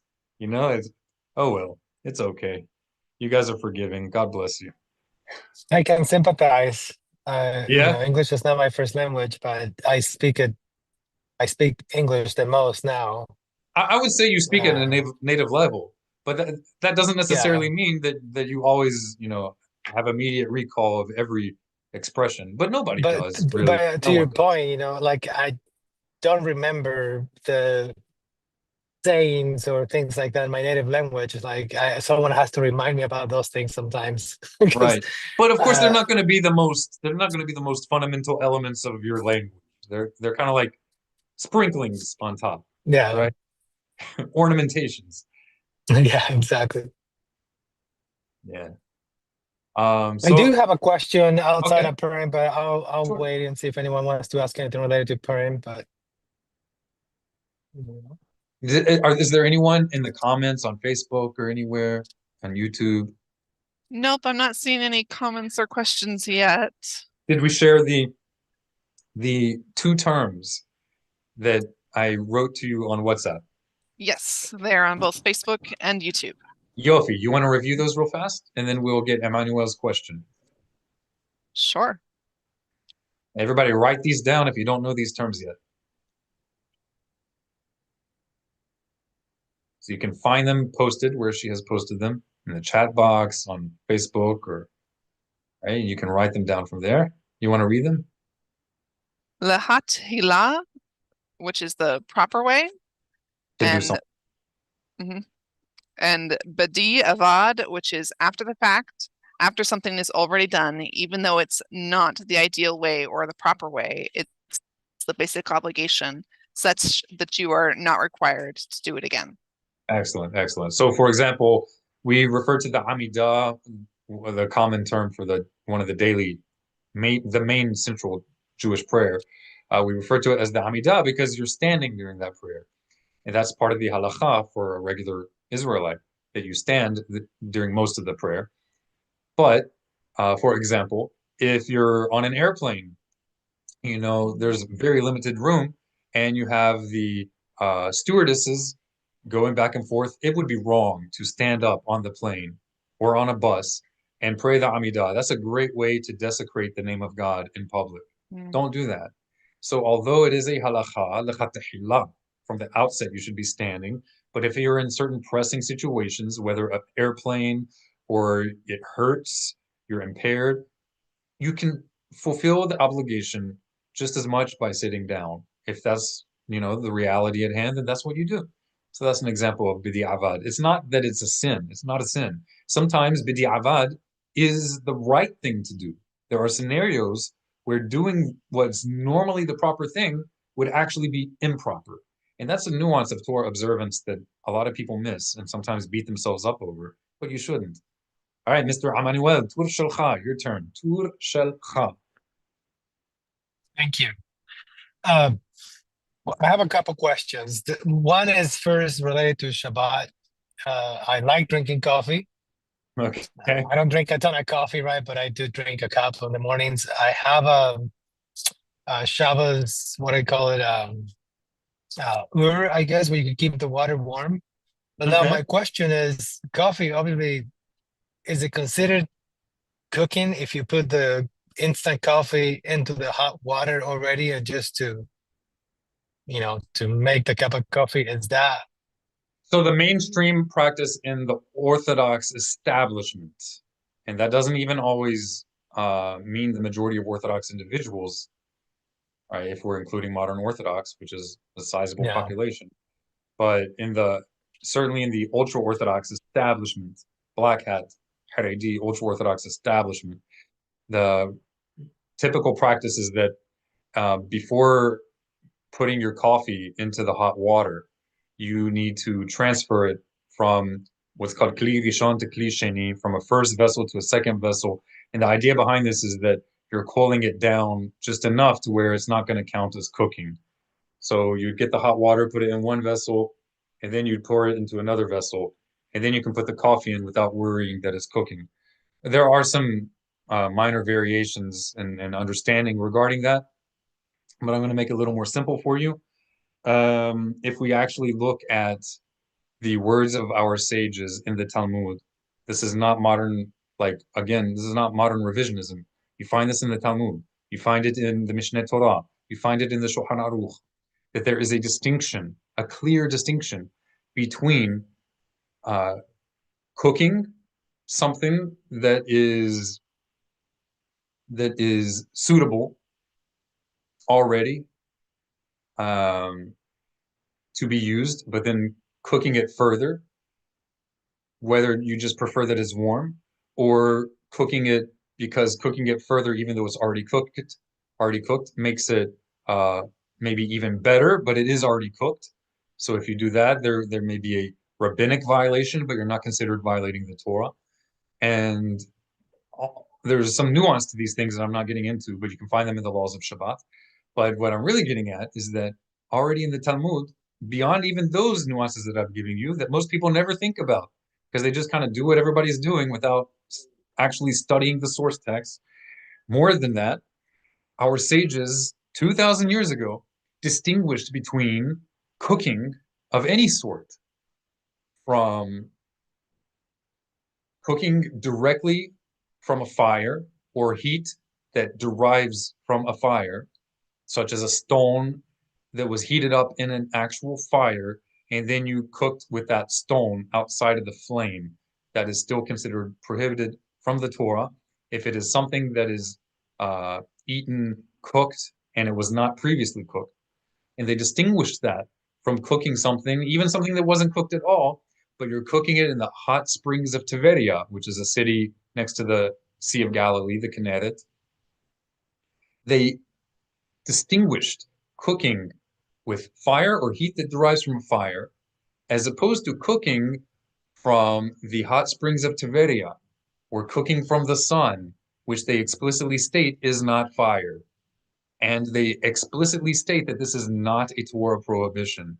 They made a rabbinic prohibition with a loophole around it, which we're not going to get too deeply into right now. But this they already discussed 2,000 years ago. It's in the Mishneh Torah as well. They distinguished between different types of heat and sources of heat, even if you can cook in those heats, in those forms of heat. So the prohibition from the Torah is not cooking inherently by itself, but rather it's cooking with fire or heat that derived from fire.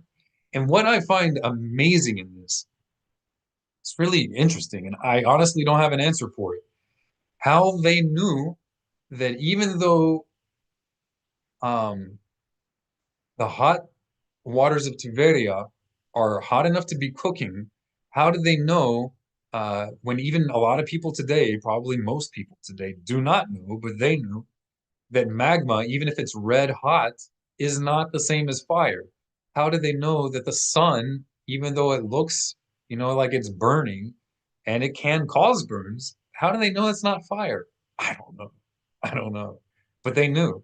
And they distinguished it within the context of keeping Shabbat. So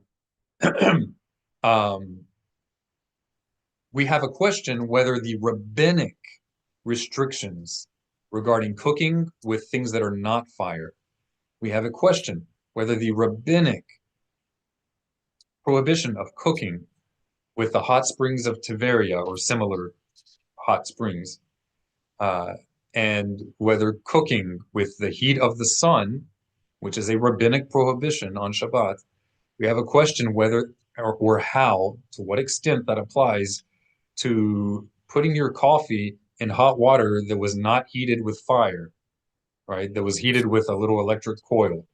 All the more so if that water was already heated even before Shabbat, And so what do we call this? There's a principle. Now you can, and it's proper that you would find a rabbi who you typically turn to when you're not sure about how to do something, and you have that choice. Nobody has the authority to tell you you have to go by my rabbi and you can't listen to anyone else if there are other scholars who respect the sages of the Talmud. But if you don't have such a rabbi yet, what do you do when you're faced with a question of a rabbinic law? A doubt on a doubt of how to do a rabbinic law, whether or not it applies. There's a principle in classic Judaism. Say what? I believe is you either if it's something you either follow the side of questions, meaning if it's you become lenient. I can't remember the formula, but it's lenient Just say one it in way your own or you words. become Say restricted. it in your own words. If it's not, in this case, if the halakha is not clear, I don't understand it, I should fall on the side, on the stringent side of the halakha. When?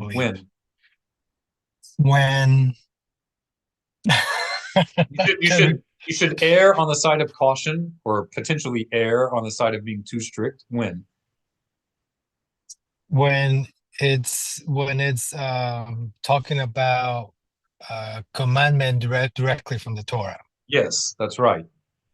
Now, When your it's a question about rabbinical- coffee, is the water of your coffee, is it heated by fire, or is it heated by a stone that had been heated in a flame of fire? Or is it heated by the sun? Is it heated by a hot spring? What is the source of the heat? It's electricity. I don't know what they use. They use coal. They use nuclear. I'm asking about you. I'm asking about your. Is it hot water out of your faucet? No. It's an earth that you plug into the electrical outlet. So it's not. You know that it's not coal in there. You know that it's not a nuclear reaction, right? It's just water or whatever. Yes, electricity going through a little heating. I forget the word. Element. That's the word. Yeah. So is that a rabbinic prohibition or a Torah prohibition? According to our sages. I believe that is more rabbinic. It's rabbinic. Absolutely, it's rabbinic. Absolutely. All right. Now, on top of this, your beans. I know that a lot of coffee beans are pre-cooked, pre-roasted. No. Yours are so not pre-roasted. I use the powder. You just put the Insta powder in there. Powder powder. Of course, that's already cooked. It's cooked. It's been. I mean, you just put it on the warm. It's not even that hot. You have a doubt on a doubt on a doubt of a rabbinic prohibition. Okay, so unless you have chosen to make your posek, your decider to help guide you in Jewish law, and you're not sure what you should do, unless you've chosen someone who's going by an approach of being strict when you have doubts on doubts on doubts of rabbinic questions, unless you've done that, I don't think I need to give you the answer. You can understand it. Okay. If you're on a I just, campfire, you're camping, and the fire was made, obviously, it should be made before Shabbat, yeah. and you want some coffee, and you have a question of whether or not you can heat up water over that fire on Shabbat and then put your coffee in it, then yes, that's a question of a Torah prohibition, potentially, depending on even with the actual fire, it's still a question because the coffee beans are probably cooked. If you have a doubt whether they're cooked, then you should certainly be strict. But that's not what you're asking. That is not what most people deal with. Okay. And very, very often in the ultra-Orthodox world, they're being strict with rabbinic concepts because they're misapplying concepts regarding realities from 2,000 years ago, but they're applying it to things that are not an equivalent. It's Yeah. not an equivalent. And it's not that today I'm like speculating that it's not equivalent. Already in the Talmud, they distinguish between different things, such as the hot springs of Tiberia. That's it. Any Yeah. other questions? Yeah, I do have a couple others, but I'll just do one more today. And this one hopefully is simple. More guidance, I guess, Okay. on this one.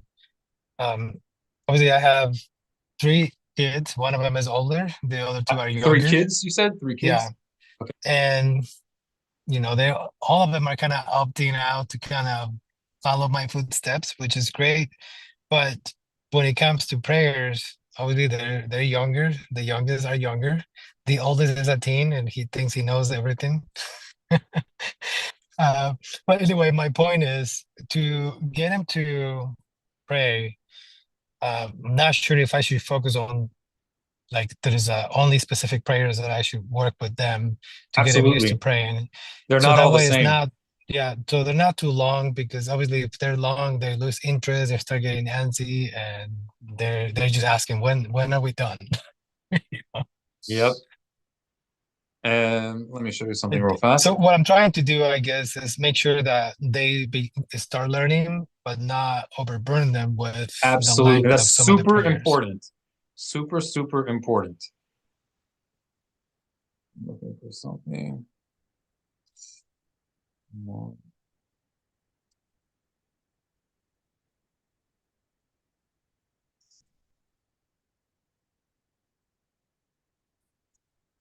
Okay.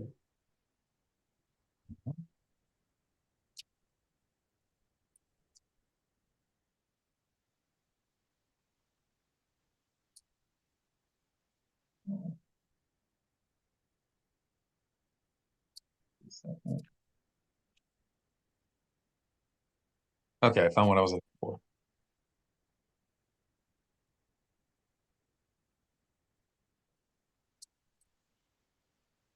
Okay, can you see my screen? Yeah. Okay, so I just finished working on this last week. It's part of why I did not finish preparing my guide sheets, study guides for the Parashah vocabulary. But I took what this is this is the Amidah, the central prayer, right? Mhm. That corresponds to the daily sacrifices. So this is when people talk about praying, 3 times a day, they're talking about saying this usually. So what you need to focus on with your kids is the Shema and the Amidah. You don't need to worry about anything else. And depending on their age or how devout you see that they're becoming by themselves, you can add more to it according to what you think makes the most sense, what they can handle. But first and foremost, the Shema and the Amidah, right? With the Shema, at least have them read the first verse and then the first of the 3 sections of the Shema. And then once they're doing that, then maybe that's already a piece of cake for them. You can give them like a summarized form of the blessings before and after, at least the opening line and the closing line. Now with the Okay. Amidah, I already had a summarized form of the Amidah based on only including the common wordings of all of the currently used traditional texts of the Amidah.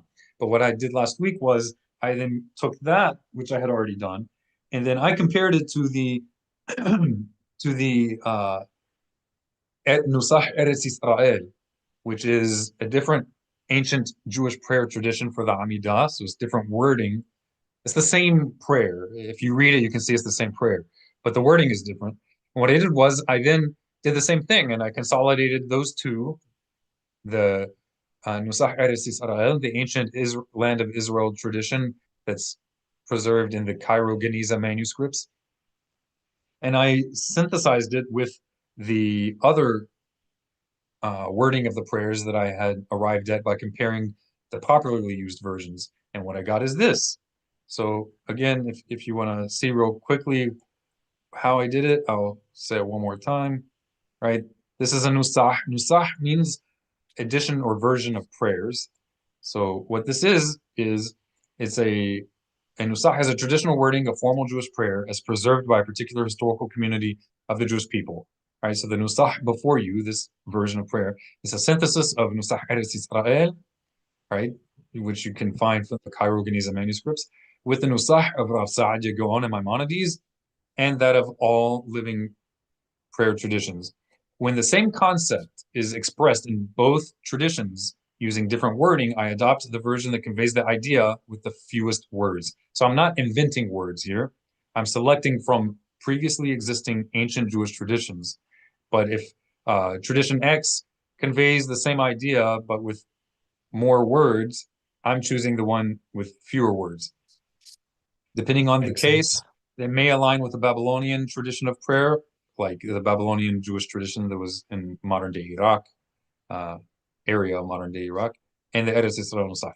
If both traditions express the same idea with the same number of words, I select the version that seems to give a more universal or fuller meaning if they're of the same number of words.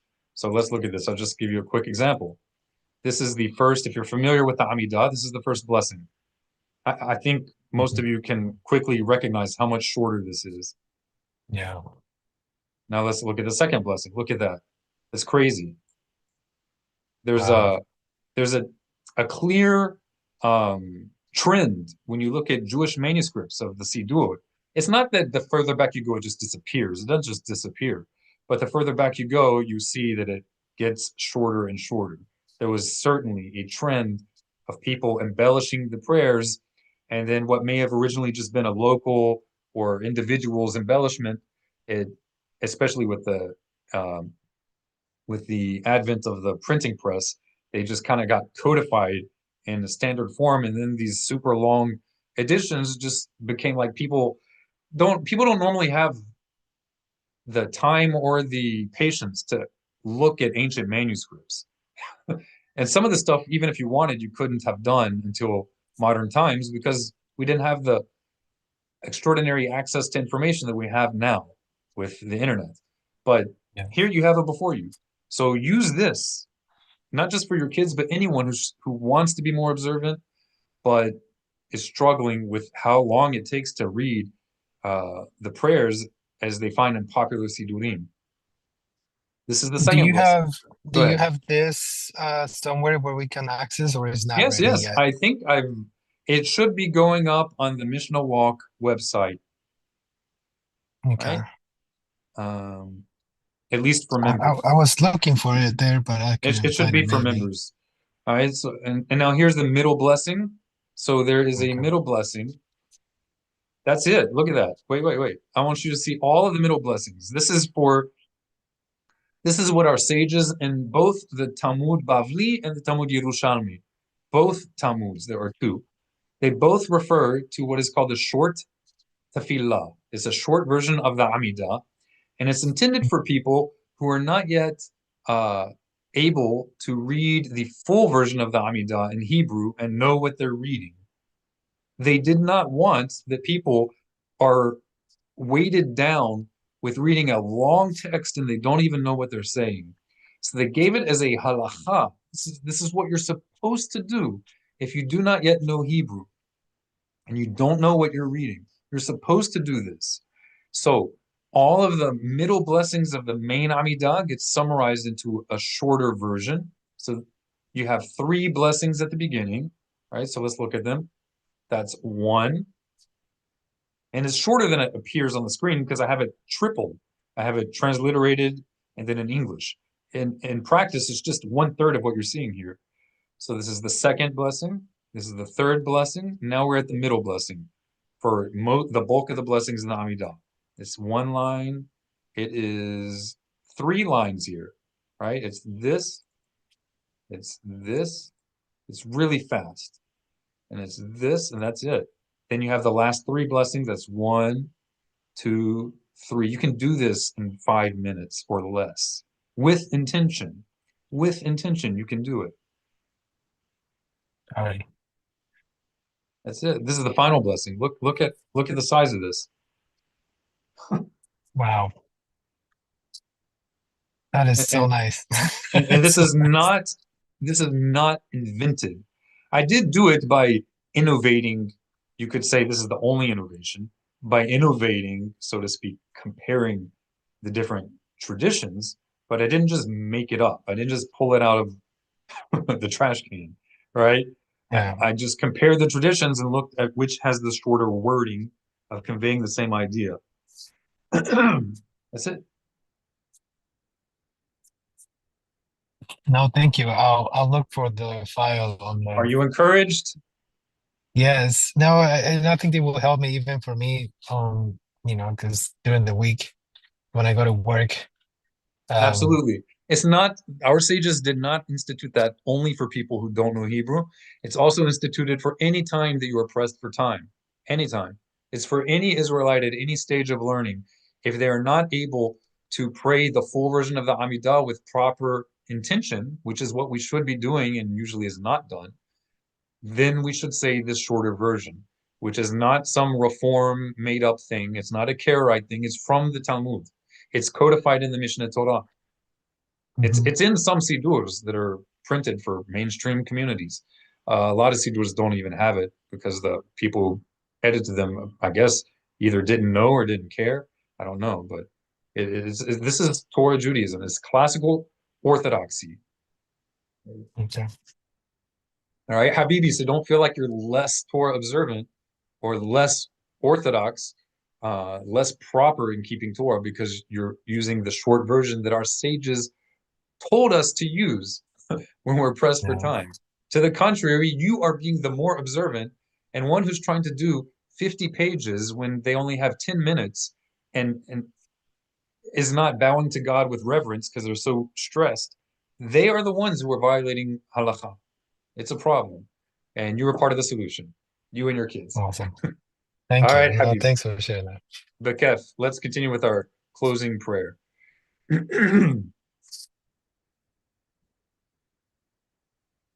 Right. Would one of you like to? I just shared the PDF into the Mishloach WhatsApp group, so Yofi, it should be Yofi, there. Yofi. Thank you Tizkol so mitzvot. much. And You're very this is a welcome. rough draft, but the words are correct. It's good enough to use already. The rough draft mentioning of it being a rough draft in the PDF file is simply because like the formatting, it doesn't look as good as it can look, but it's usable. All right, bo'u nathil. Who would like to read the first phrase? Mihaba. Kol hakavod. Mode ani lefanecha, Adonai Eloheinu, Hello. Elohai. I'm sorry, Adonai All right, Elohai. relax your throat with the hey. Adonai Elohai. Elohai. Yeah, I am grateful before you, O Eternal, my powerful authority over me. Continue. You can. Shesher, Sam,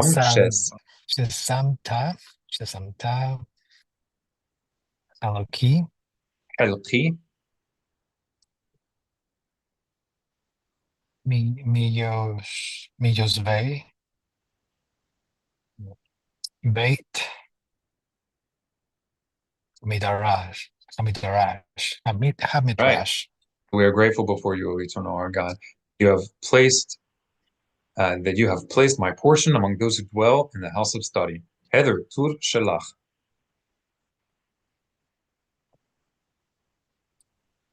Velo samta helki miyoshve koronoth. All right. and not have you placed my portion among those who dwell on corners, street corners. That's people who are just hanging out all the time. Doesn't mean you can't sit on the side of the road and take a breather if you're jogging or something. It's talking about as a habitual, normal, everyday practice, what they're doing all the time. So thank God we are not among those who have no aim in life. שאני משכים והם משכימים. You want to translate? That is that which or who? That I'm trying to blank on mashkim. They go to sleep, get up early, or walk about during the day. That I get up early. Yes, mashkim. And they get up early. All right. All right. You want to continue, or Emmanuel, would you like to continue? I can read this part. Ani mishkim. Mashkim. Ladivrei Torah. And let's translate that. I think you can translate this.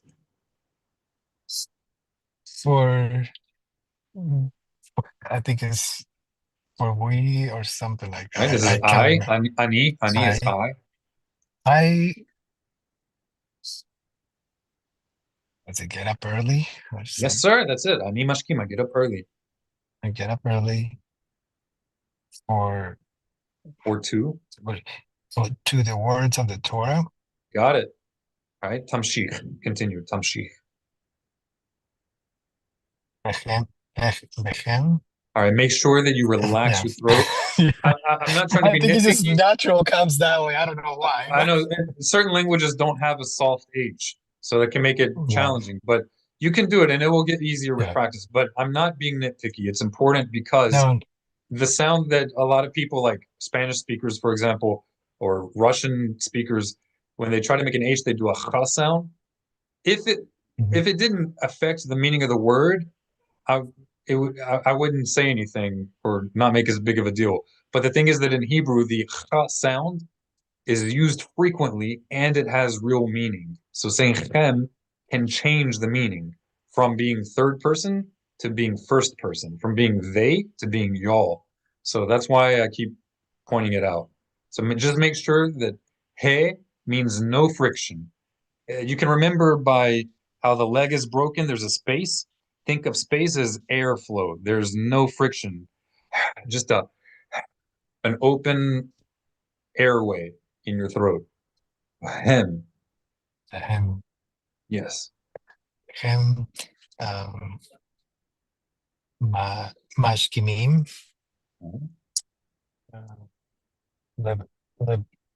Leave. Levarim. Betolim. All right. So I get up onto words of Torah, and they, with him, mashkimim, get up early, lidvarim, to matters, batalim, that are empty, null. You want to continue? Yeah. Ani amel bechem amelim. All right. Let's say it one more time for practice. Amelim. Excellent. All right. So amel, this root means to work hard, not just work, but to work hard, to toil. Okay. And you want to translate it? I work hard. They work hard. Excellent. Heather, tur shalach. אני עמל ומקבל Silent שכר. shua. Silent shua. ומקבל שכר. Right, make sure you do have friction on cha. שכר. You got it. והם עמלים. ואין מקבלים שכר. Sahar. That's it. That's important also. All right. You want to translate to targimi.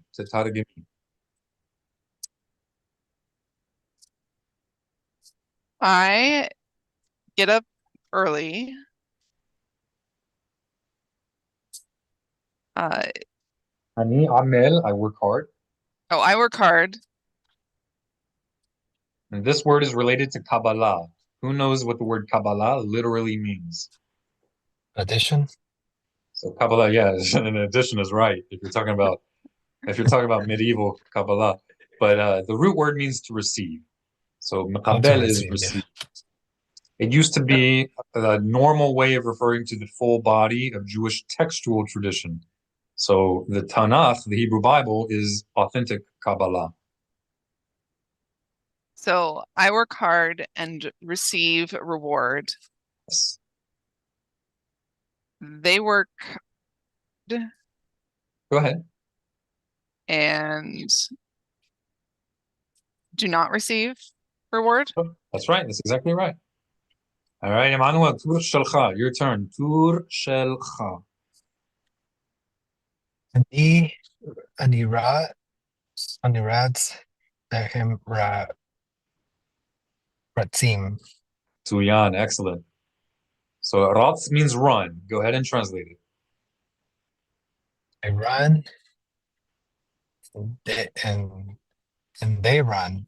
Exactly. Tamshich. Ani radz lachiyeh haolam haba. Let's translate that. I run. I can't remember that word. Hayeh means life of. Yeah. Oh, yeah. I run for the life of the world to come, Exactly. and they. I need to read that part, I guess. Where was I? The hem pratzim lev Leave. lev are Leave live air. are Air. live Leave air. air. Oh yeah, live air. Shachat.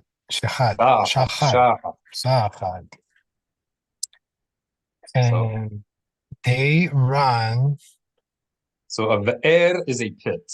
Leave air to For a pit of destruction. I don't know. That's it. Shahat is destruction. All right. One of you guys got to lead us in personalized prayer. That the formal prayer should never counter or replace prayer from the heart. Okay, I can do a super short one. Yeah, that's good. It's good. No, it's good. Our Father in heaven, we thank you for the life that we have been given, for the opportunity to study Torah, and help us be submissive to your will. And as we learn, that we'll be a light to those around us, and to honor you in all of our actions and all of our thoughts, and every endeavor that we embark on. And Father, we thank you for Rabbi Yosef and for the teachings that he's shared with us. And we pray that your blessings will be upon him and upon everyone here, that will be able to help others, and especially within your community, and help us be ready for Purim, that we may be able to find joy and continue to learn Halakha. Amen. Amen. Tizku mitzvot. Shavua tov to everybody. See you guys soon. Purim 2025. Yeah. 5785. Yalla. Cool. All right. Thank you. Shavua tov. God bless you guys.